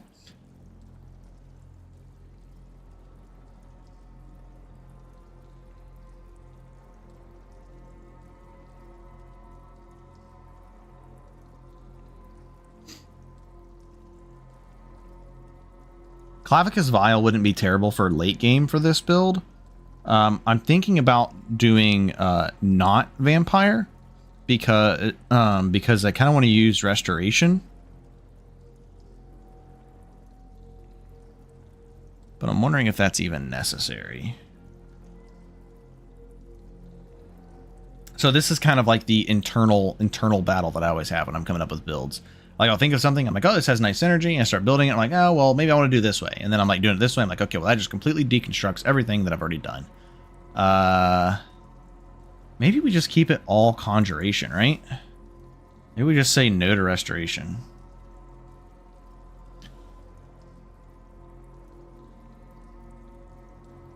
Summoning Pact would work well with Atronach. True. Would be funny if you did a meme build using Shigora Blessing. Yeah, that one's a bit harder to build around for sure. I'm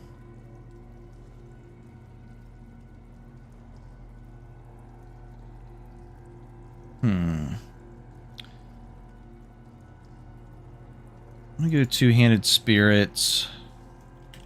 Maybe we go... No, I don't think really many people mess with Atronach. Okay. Here's a better idea.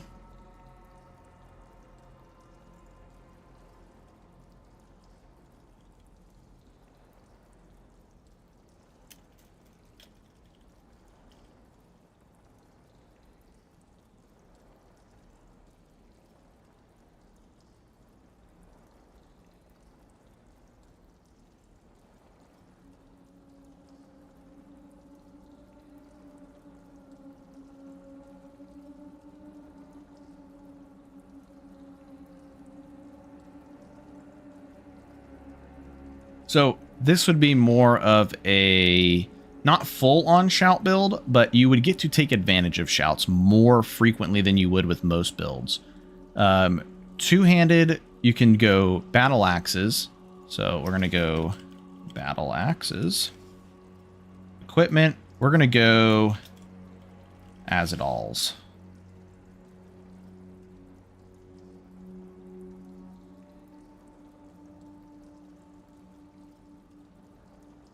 necklace. So you can kind of switch between Talos and whatever else you want here. So you could do Galders or whichever, but you're going to go enchanting anyways. So let's see here. Skills, armor. Actually, are you going enchanting? Probably not. Never mind. You don't need to go enchanting.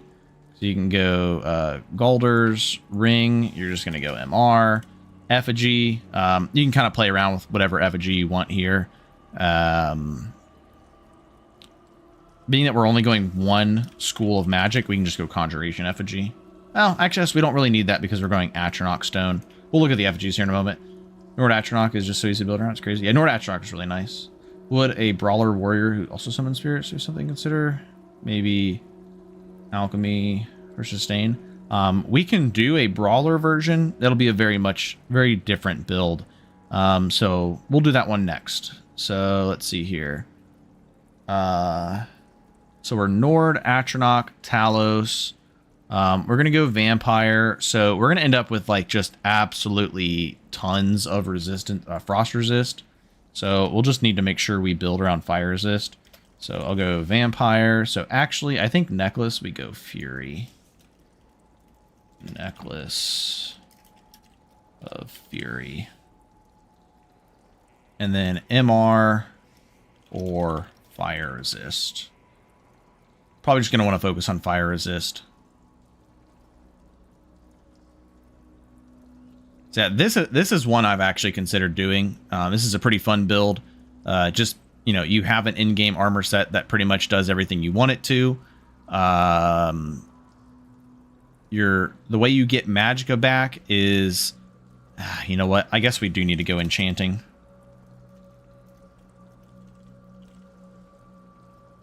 Enchanting, and then we're going to put MR plus fire resist. So the reason we go enchanting, even though we're going to go Azadal's set, is that you only need to wear, I guess you need to wear 4 pieces of Azadal's gear, so you'd probably wear all 4 of the armor. But you can enchant your own necklace and ring, and then you're going to go battle axes, so that you can get more damage with Talos, but then you can use enchanting to enchant your own custom battle axe. So you can put something on there with magic absorb. So like what I would recommend doing with this build is actually going Stall, Rem, battle axe with magic absorb. With, oh, let me do this. Absorb Magicka.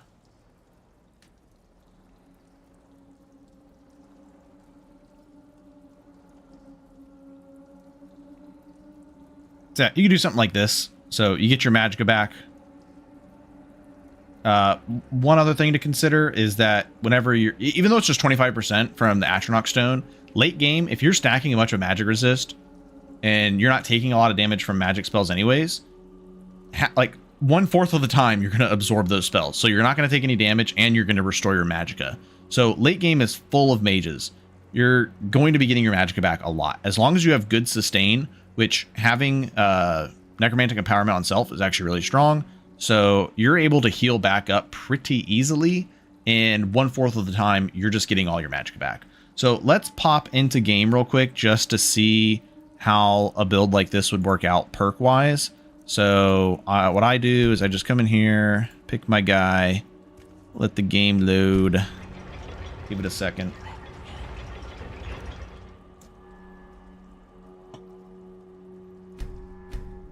And then Matt, we'll do a brawler type next.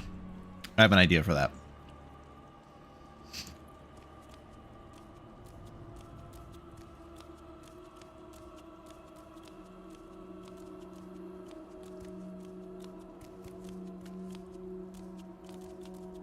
I actually want to check something here real quick. Let me go to the heavy armor perk tree.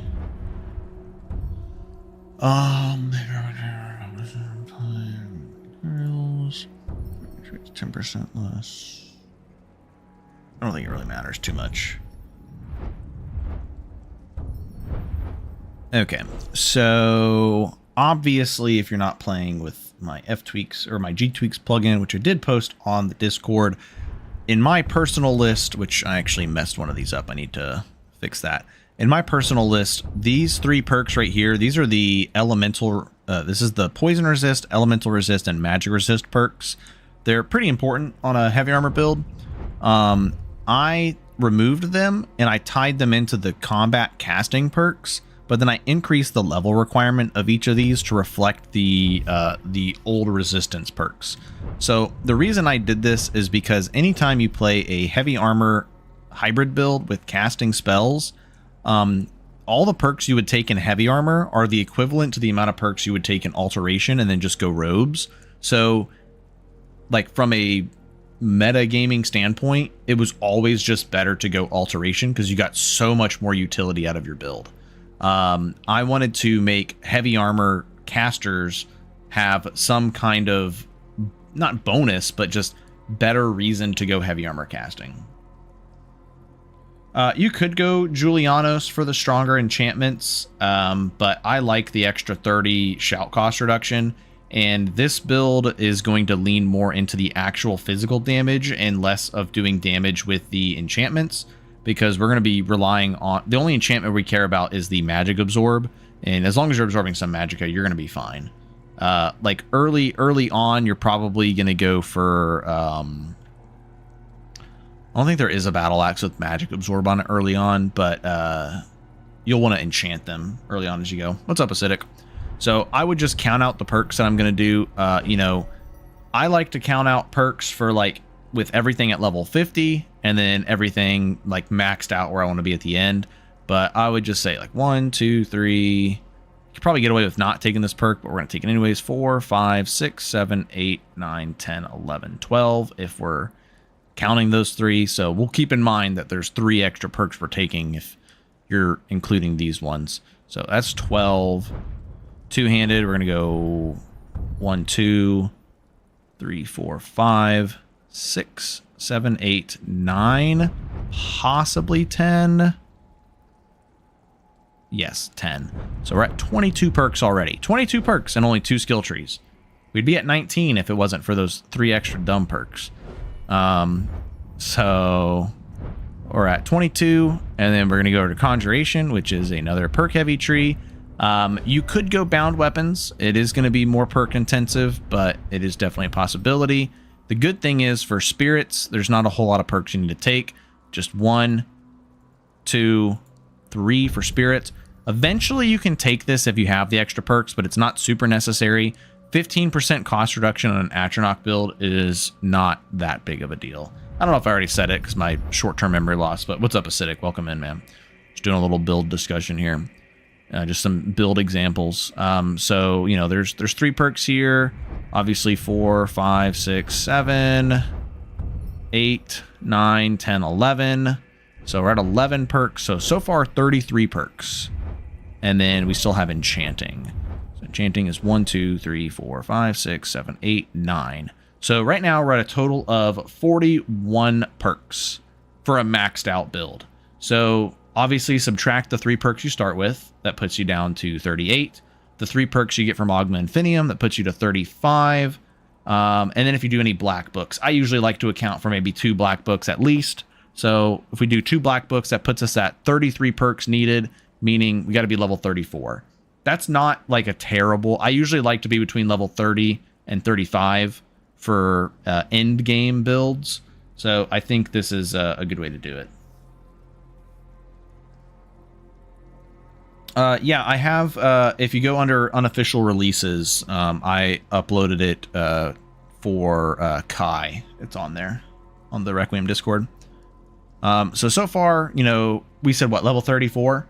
So what I would also consider for, like, if I want to go, like, absolute, like, end game, like, going for the meme bosses, like, I want to fight Osterberg. It's, all right, more so if I want to fight, like, Mirak and El Manu and stuff like that. On any Atronach build, I always consider taking the 5 perks to get magic absorption. It's worth 5 perks if you have it. So you could take this to level 39 and get that, or you can just do some more black books. So you could do some more black books, level, you know, obviously you're gonna level alteration more.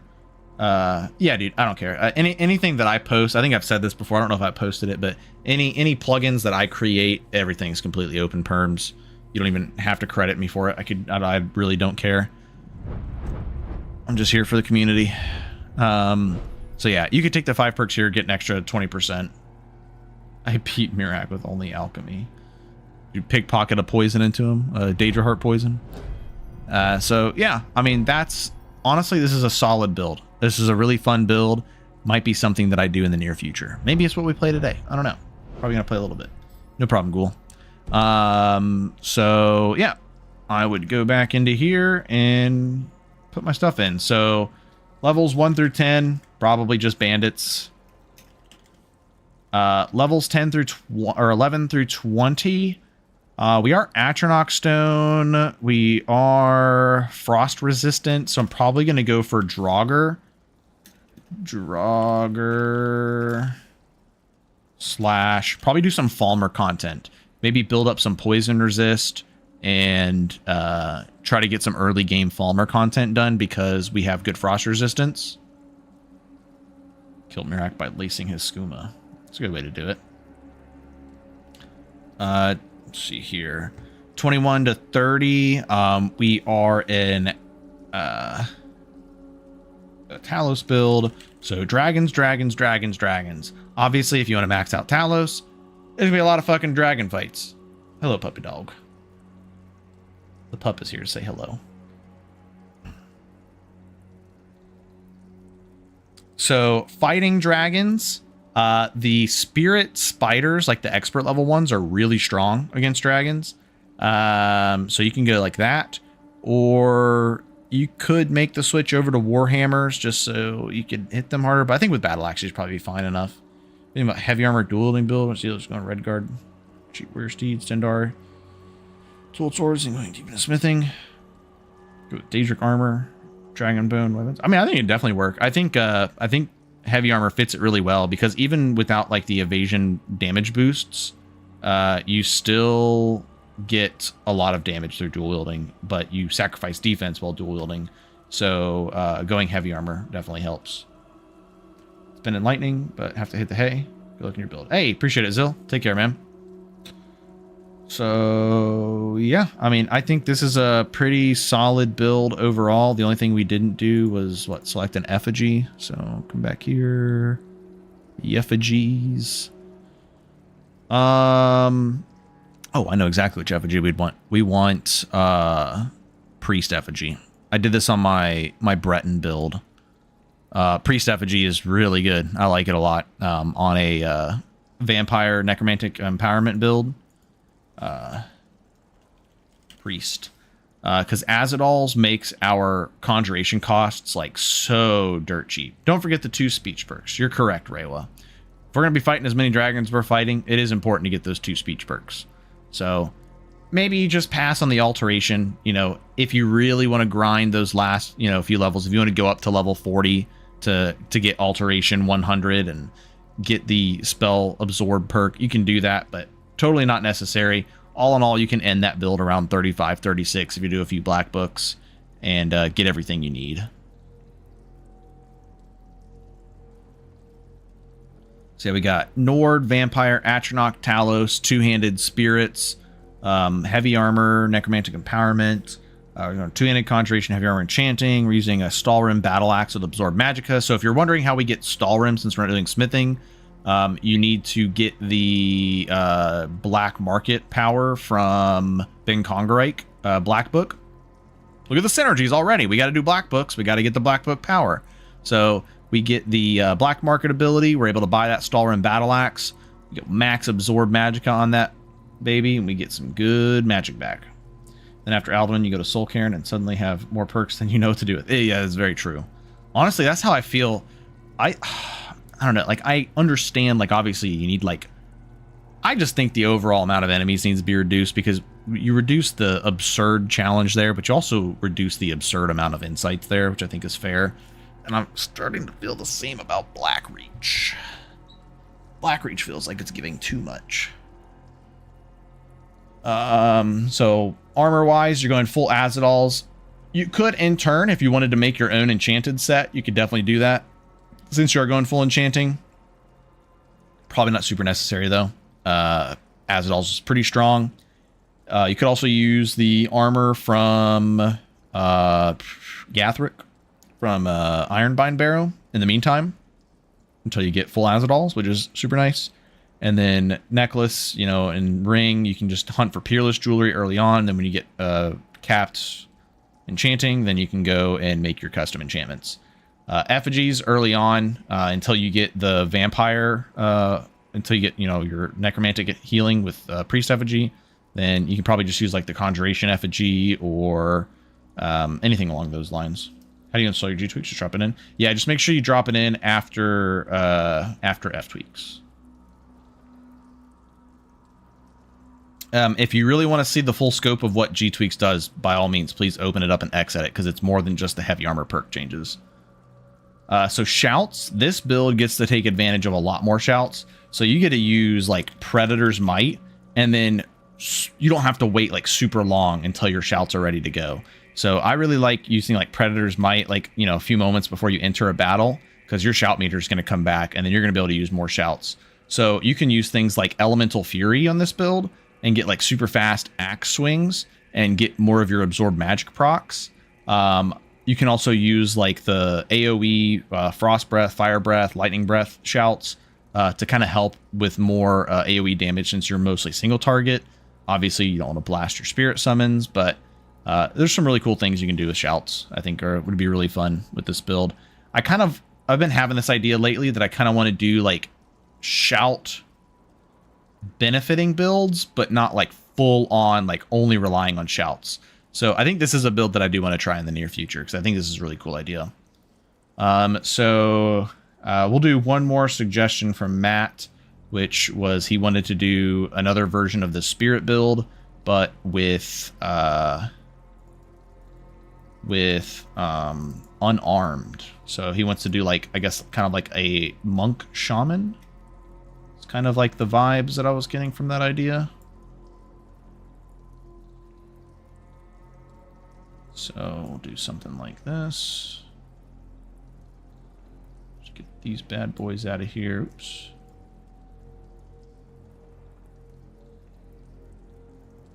Welcome back, Jeerlin. We just came up with a really cool build that honestly I think I'm going to probably do in the near future.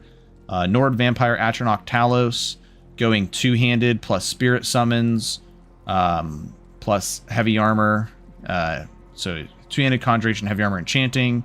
Go for a Stalrim Battle Axe with Absorb Magicka. Go for full Azadol's, magic resist and fire resist, priest effigy, and get some shit done. Pivoted to being an educational streamer. Hey, oops. It's a new type of build, man. I was looking at the recipes, didn't know you could craft a sigil stone with the unique slighted letters. Yes, that is a little Easter egg there. You can also buy a sigil stone from the Dremora merchant. Oh, dude, Jeerlin, you got to go watch my... hold on. Let's see here. Which one was it? Let me go... Give me 1 second. It was my Breton build that we did not too long ago. What build was that called? The Lich Tank. Yeah, the Lich Tank. I just couldn't remember the name. That's fine. The Lich Tank build. My Breton Atronach heavy armor conjuration build. We used priest effigy. We got sailor's repose. The healing was insane. It makes the healing so much stronger. I meant brawler as in he's alongside the summons. Just swinging weapons. Cool. Oh, gotcha. I misunderstood. See, brawler type warrior. Also summons. Oh, well, if that's the case, that's kind of like the idea we've already come up with here then, with the Nord. The Nord is going to be using battle axes. So you're going to be fighting with the spirit summons. That's kind of like the idea behind this one. You summon the spirit summons to have like an extra body to fight with you. End game, you're going to be summoning dragon priests, which I think is actually kind of fitting for like a shout build. You know, being this, you know, having Azadol's armor set, you know, the armor set of a dragon priest, you can kind of like roleplay it as once you've killed Azadol, you've attained his set, his full power set, and now you can also summon like a version of him through your spirits. I think that's a really cool way to look at it. You can also go more like the shamanistic route and summon ghostly werewolves. I was considering that build instead of this one. Considering what build, Jerlin? Regarding the two-hand spirit summons build, I've been thinking of Breton Mage Kinnereth. Go light armor, alteration, conjuration, pick Kinnereth amulet, use bound weapon, eventually go vamp. Ancient barbarian, oh yeah, for sure. Rattlehead. So funny enough, the Nord Talos bound one. Yeah, the only problem is if you want to do bound weapons on this build is you're already like after doing 2 black books, you're already at 33 perks required for this build if you go enchanting. Which, you know, you can make an argument that maybe enchanting is not necessary. You could go no crafting. It's just for a while you're probably gonna have a hard time getting your magicka back. But the good thing is you're still a Nord with 2 hands. 2 hands holding a war axe, or battle axe, so you can still fight without your magic. So that part's nice. Oh, you're good, Acidic. I'm always open for more questions on our build that could clear late game content. Would be cool though. Enchanting is so perk intensive. I think enchanting is fine. I think conjuration is too perk intensive, man. This fucking perk tree is terrible. Let's see here.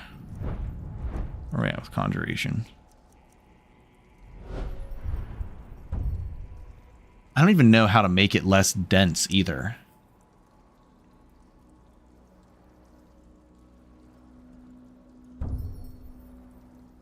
Well, I've always thought that the last 2, these should just be put into one and make it like a level 85 perk, and then make this like level 55. Like, you can keep this as 30, so 30, 55, 80, and then just combine both of these. I think that would be fine.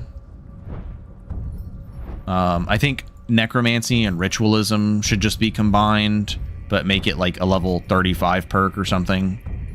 Because this is honestly really strong to get at level 25. A little bit too strong to get at 25. I think 2 perks for 2 summon slots. Jesus Christ. Binding Contract is like always just so fucking necessary. So actually on this build, you don't need to go Binding Contract because you don't care about the magic regen. So that's something to consider. You'll miss out on the longer summons, but you don't have to worry about the magic regen.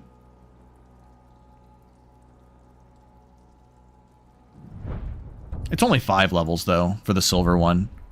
But I mean, I get where you're coming from. And I almost feel like extended binding and elemental binding could be combined and just be made to like a level 70 perk and just call that a day. And then I think spiritual binding needs to be made into a level 40 perk. That perk is just too fucking good. And then I think the cognitive flexibility should be like its own sub perk. All right, show me on it. It'll be the only Wabbajack list with G-Tweaks. Let's go. just look into it. Make sure all the other changes are in there or something you care about. They crafted a build like that earlier using Khajiit, Sanguine, Heavy Armor with Tower, Warrior. Unfortunately, I think the most viable unarmed build is just, I call it the Fist of Fury. And that's just going... you can go Redguard, I think, because I think Redguards swing faster, right? They should swing faster. I think early game, it's harder with Redguard. Late game, you have more damage potential. You can just go Khajiit, it's fine. But the Captain Wolverine build I did a while back, where you just go Heavy Armor, block, enchanting, dexterity, and then you just enchant your claws with strong enchantments, and then you just swing. It's really boring playstyle, in my opinion. If you were going to warn people of 3 G-Tweaks changes, what would they be?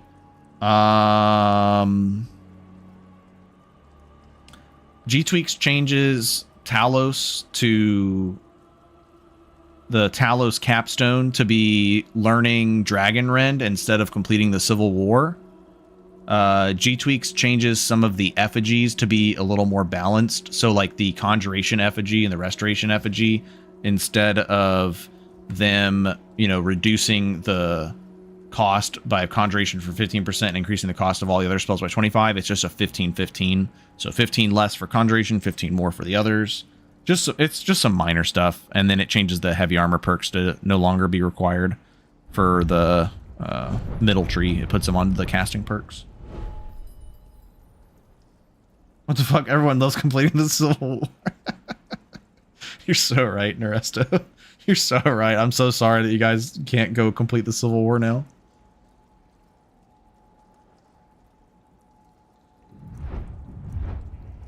So, funny enough, I think if I were to do this build, I might actually add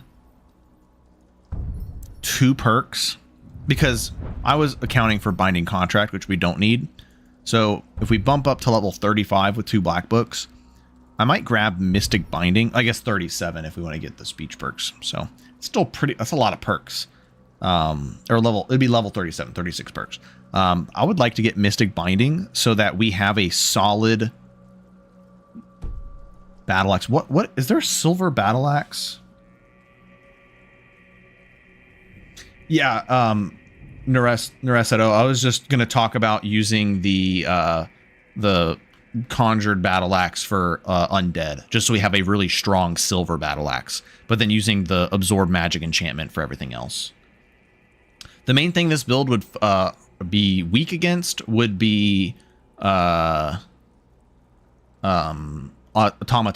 So we're gonna struggle because we're doing bladed damage, we're doing slashing damage, and we don't have like shock resist or shock magic or something like that. We could just do a shock enchantment, which would help.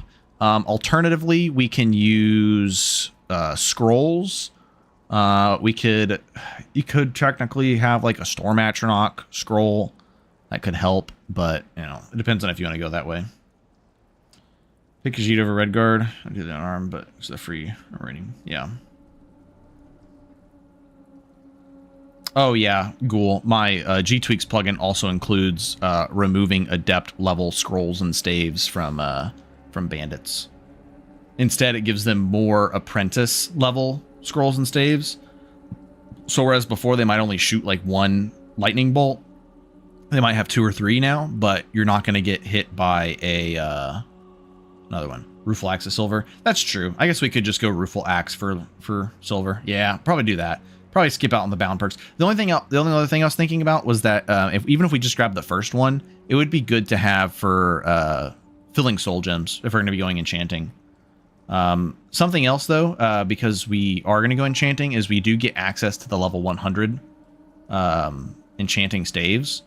So we could get like the absorb essence staff for better sustain, or we could get the Torn Heavens one for dealing with dragons better, which probably is worth considering since we're not going to have like the easiest time dealing with dragons and we have to kill so many of them.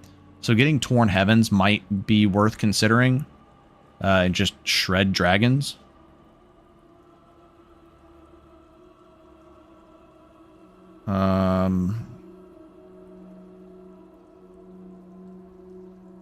So let's see here.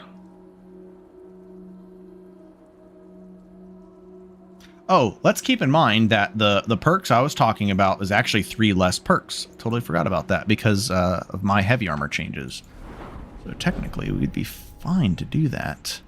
Although if we are going to be going more on the shout side of things, we're actually going to want some more speech perks for shouting. We're going to want Destructive Urge, and we're going to want Spiritual Equilibrium. So let's also think about that. So I know the idea was Spirit Summons. I'm just trying to think. Should we do Spirit Summons? Spirit Summons for the most part are really good. I'm just wondering if, like, Atronach's late game? Probably not, right? Probably just stay on Spirit Summons. And okay. Let me test something. This is going to be part of our testing here. Where your new life shall begin. I am a patron of the local inn. Are you a patron of? We go to Raven Even Rock. the lowest among us can rise to greatness.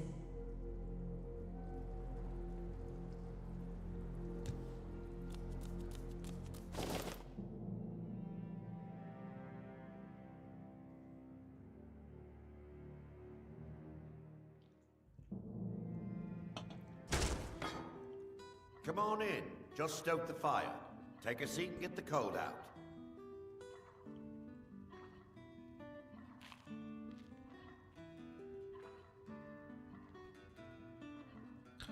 I don't care about this.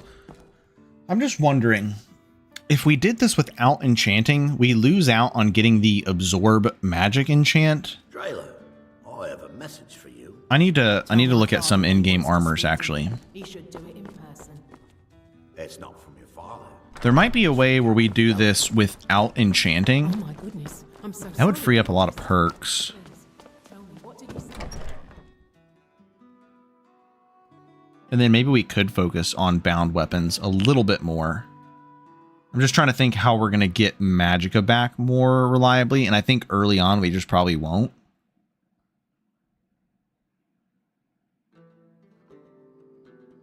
The other alternative is we could go smithing and then rely on augmentations, which wouldn't be terrible. The only problem is finding a weapon that has magic absorb that we can augment. The number one I would think of, actually, that might be better. I always remember the mod that changes it to the the Amogus theme. Yeah, Arcade's Commandment. Maybe going smithing is better. Just hear me out. If we go smithing, is it smithing or is it... Oh, it's alchemy. Why does alchemy give you the fucking powders, man? It should be smithing. We could use the bombs from smithing for, like, shock damage to deal with Enchanted Sphere. But I was just thinking, if we go smithing, we can make our own battle axe, like insanely strong battle axe, Dragon Bone. We can temper our Ancient Nord armor so we have some more defense. And we can use augmentation for our weapon. I think that's the better idea because we can get the what is it? The War Axe, the Dawn. No, what is it called? The Axe of Winterhold. It's 30 magic absorb. If we wait till we have legendary blacksmith perk, we can 1-for-1 put that onto our Dragonbone battle axe, and then have a Dragonbone battle axe with 30 magic absorb on it, which wouldn't be terrible. But I think the majority of this Atronach build would be getting magic back from getting hit by spells. So I think the most important thing would be getting our magic resist like capped.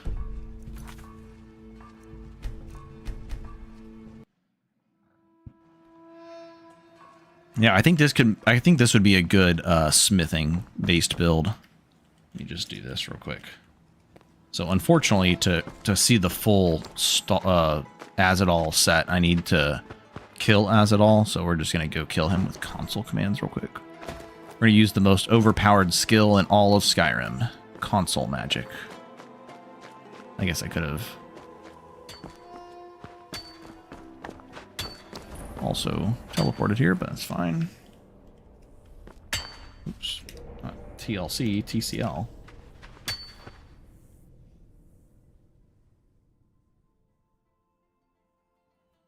Dodge charm. Don't think I've ever seen you do a fishing build. Good old console wizard. Fishing is too overpowered. I refuse to do it.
It was just...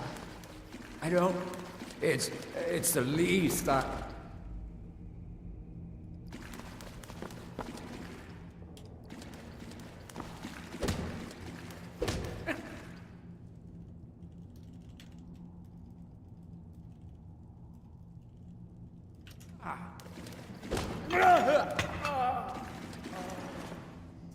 Just so you guys know, he actually has a unique pickaxe that has a small chance of leaving them frozen solid. Just a neat little thing to share. Wait, can absorb not exceed your current MR? Wait, no, absorb is capped at 75. I was just saying max out magic, so this magic resist this way, if we do get, because we want to get hit by spells is what I'm saying. We don't mind getting hit by spells. We just want to make sure that they don't fucking kill us if we don't absorb them. That's all I was saying. That's why having high magic resist synergizes really well with that. Okay, so we go Dawnguard, not Dawnguard, this is fucking Dragonborn. Armor, Azadals. Yeah, so if you're curious, this is how you can come in here and see what the full Azadal's gear ends up being, is you have to actually kill Azadal, so I just come in here and do that with console. So we get spell cost reduction, don't really care too much about that. 80, stamina 2. The chest is what I was looking at. So I think the chest piece we might be able to afford to drop. The only issue is I think you have to have 4 pieces of Azadal's. Yeah, to get Azadal's Genius. So let me see here. Dragonborn armor. Azadal's Ring of Necromancy. Ring of Necromancy. Damn. So I don't want to wear that either. I was thinking about going Warlord chest piece. Actually, let me see here. Warlord. No, not the Warlord. I wanted Warlord boots.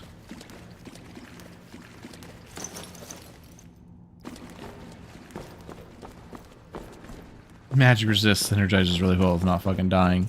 It does indeed.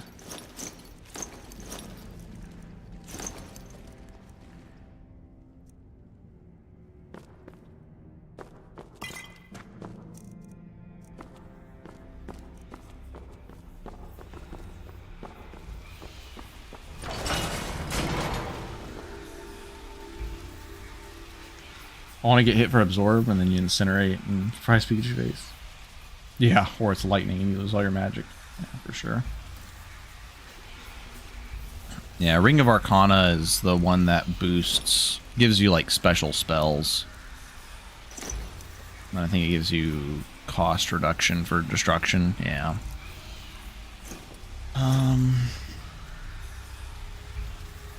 So having 4 pieces of Azadal's gear on gives you 25 magic resist and extra armor rating.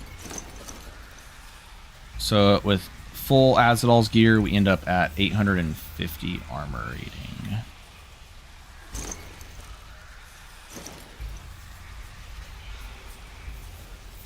Spells are useless. They're not terrible. Okay, we'll try. And I have way higher absorb resist. Yeah. The Arcana spells aren't terrible. They used to be like really overpowered. They got nerfed, but the freeze spell is not bad because it works with the one perk. The perk that actually like freezes them or whatever. Freezes them solid.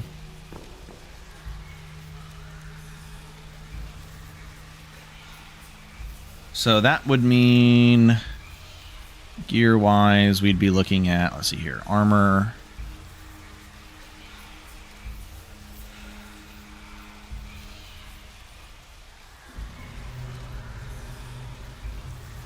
It'd be Amulet of Talos, and then Nullification, and then NPC tweaks. Necklace of Fury.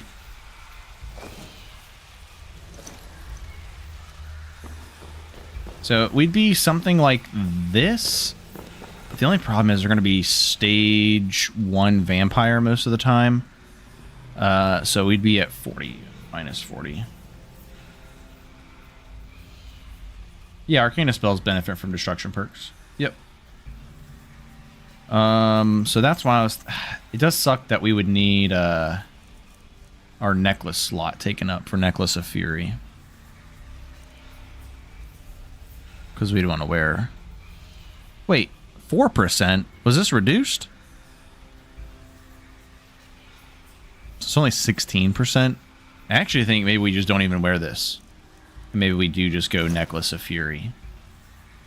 So we'd be at 45 Frost Resist and 10 Fire Resist. We'd have an additional 6 MR, so we'd be at 53 Magic Resist. And then we could just rely on good tier potions for the rest of it. And then we'd also be Vampire.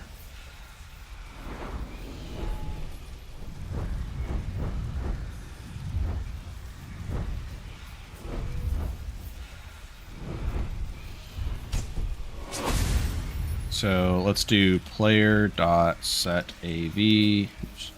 Set AV enchanting 100. Oops, misspelled that. Player dot.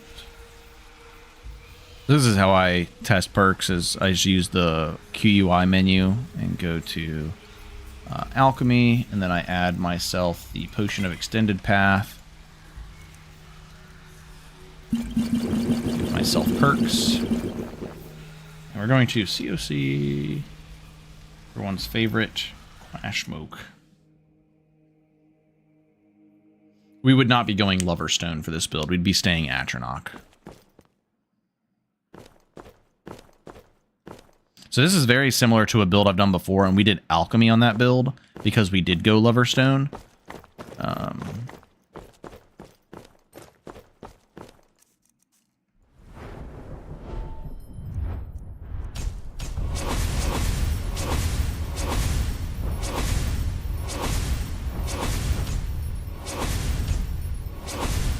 Greed Build Crafter. Have a good one. Appreciate it, Kai.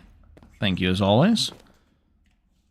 So then we go Skyrim, Soul. We want to make sure we have Azura's Star. And we have some Soul Gems. And then we go Armor. And then we go...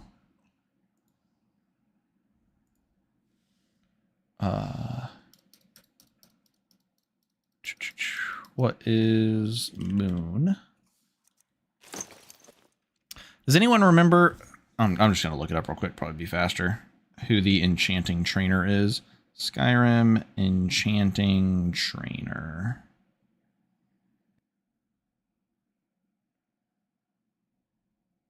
Sergius. SS NPC Sergius.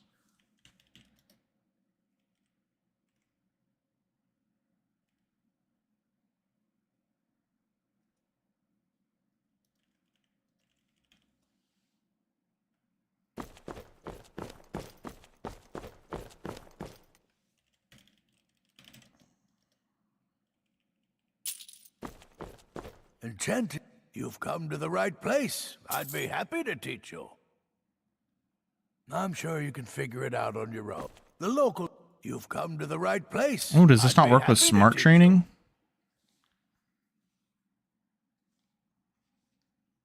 Or do I not have smart training? I might not have smart training. Oops. Smart training. Trainings per level. Well, that would explain a lot. Salvo stuff. I'm sure you can figure it out. If you've come to the right place. I think I need to actually level up now, though, because the way that works. Hold on. I just didn't realize I didn't have this set up properly. Smart training. On active. Okay.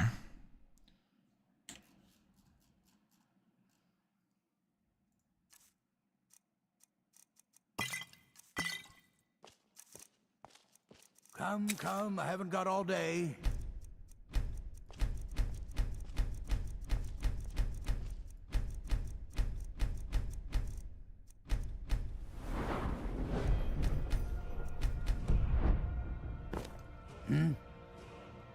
You've come to the right place. Okay, there we go. I'd be happy to teach you. How many times can we train? Oh, that's just broken. Okay, so I need to find out what the max should be. Yeah. I think what? Mod trains. Yeah, what's it supposed to be? I guess normally you're only allowed to train. I don't even know. Player dot mode av enchanting -15. Are we gonna say +15 is the max we should be able to go? You know what? Fuck it. I'm just gonna say we don't even use this. So we have Azura Star. We have the amulet on. Moon amulet. And we have necklace and ring. The only thing we need now is magic enchantment and a fire resist enchantment. Armor. Type in shield and we'll get it. Fire. Magic.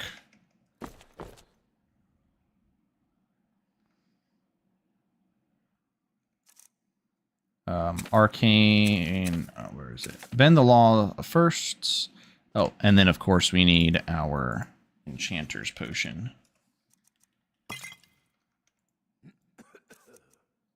So this is just to get what min-maxed enchanting would be, to see if it's actually worth to go enchanting. So we would have this and this, and we would put this on a ring. So we'd have 51 fire and 21 magic. See, that's probably worth going. That is probably worth going for then.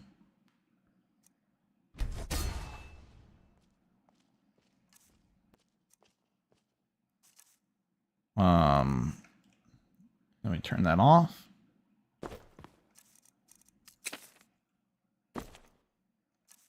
I don't know if it's active or not.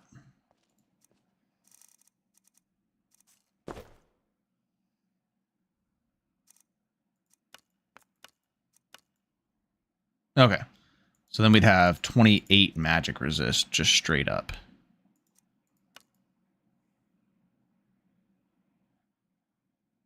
Oh, we wouldn't be going for Azura because we're going to be vampire.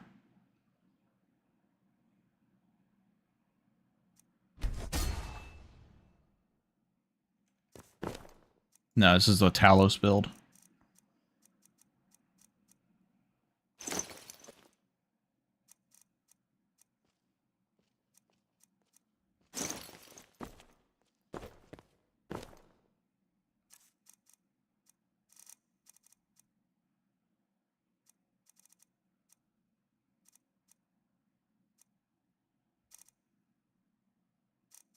Oh, I accidentally enchanted 2 rings. Whoops. I was like, these resistances don't look right.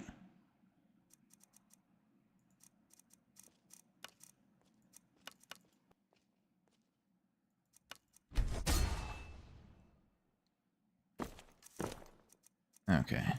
So let me go.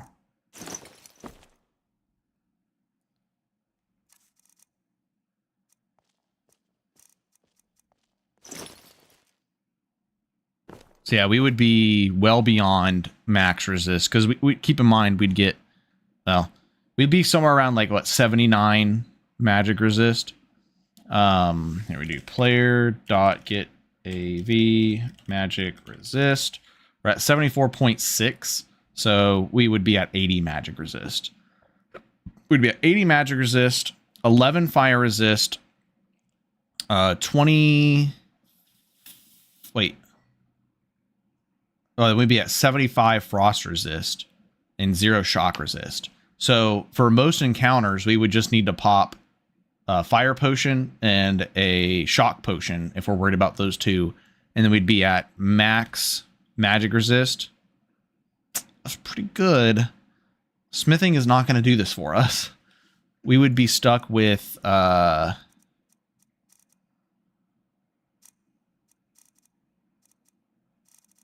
that, or alternatively, we do this, I guess, and we could wear the Talos amulet. So then we could wear Talos. We'd be at near cap shout cooldown at that point. I don't know if 16% shout cooldown is really worth it, though, for the Amulet of Talos anymore. Probably better when it was 20%, right? I mean, I know it's not a huge difference, but it's something still.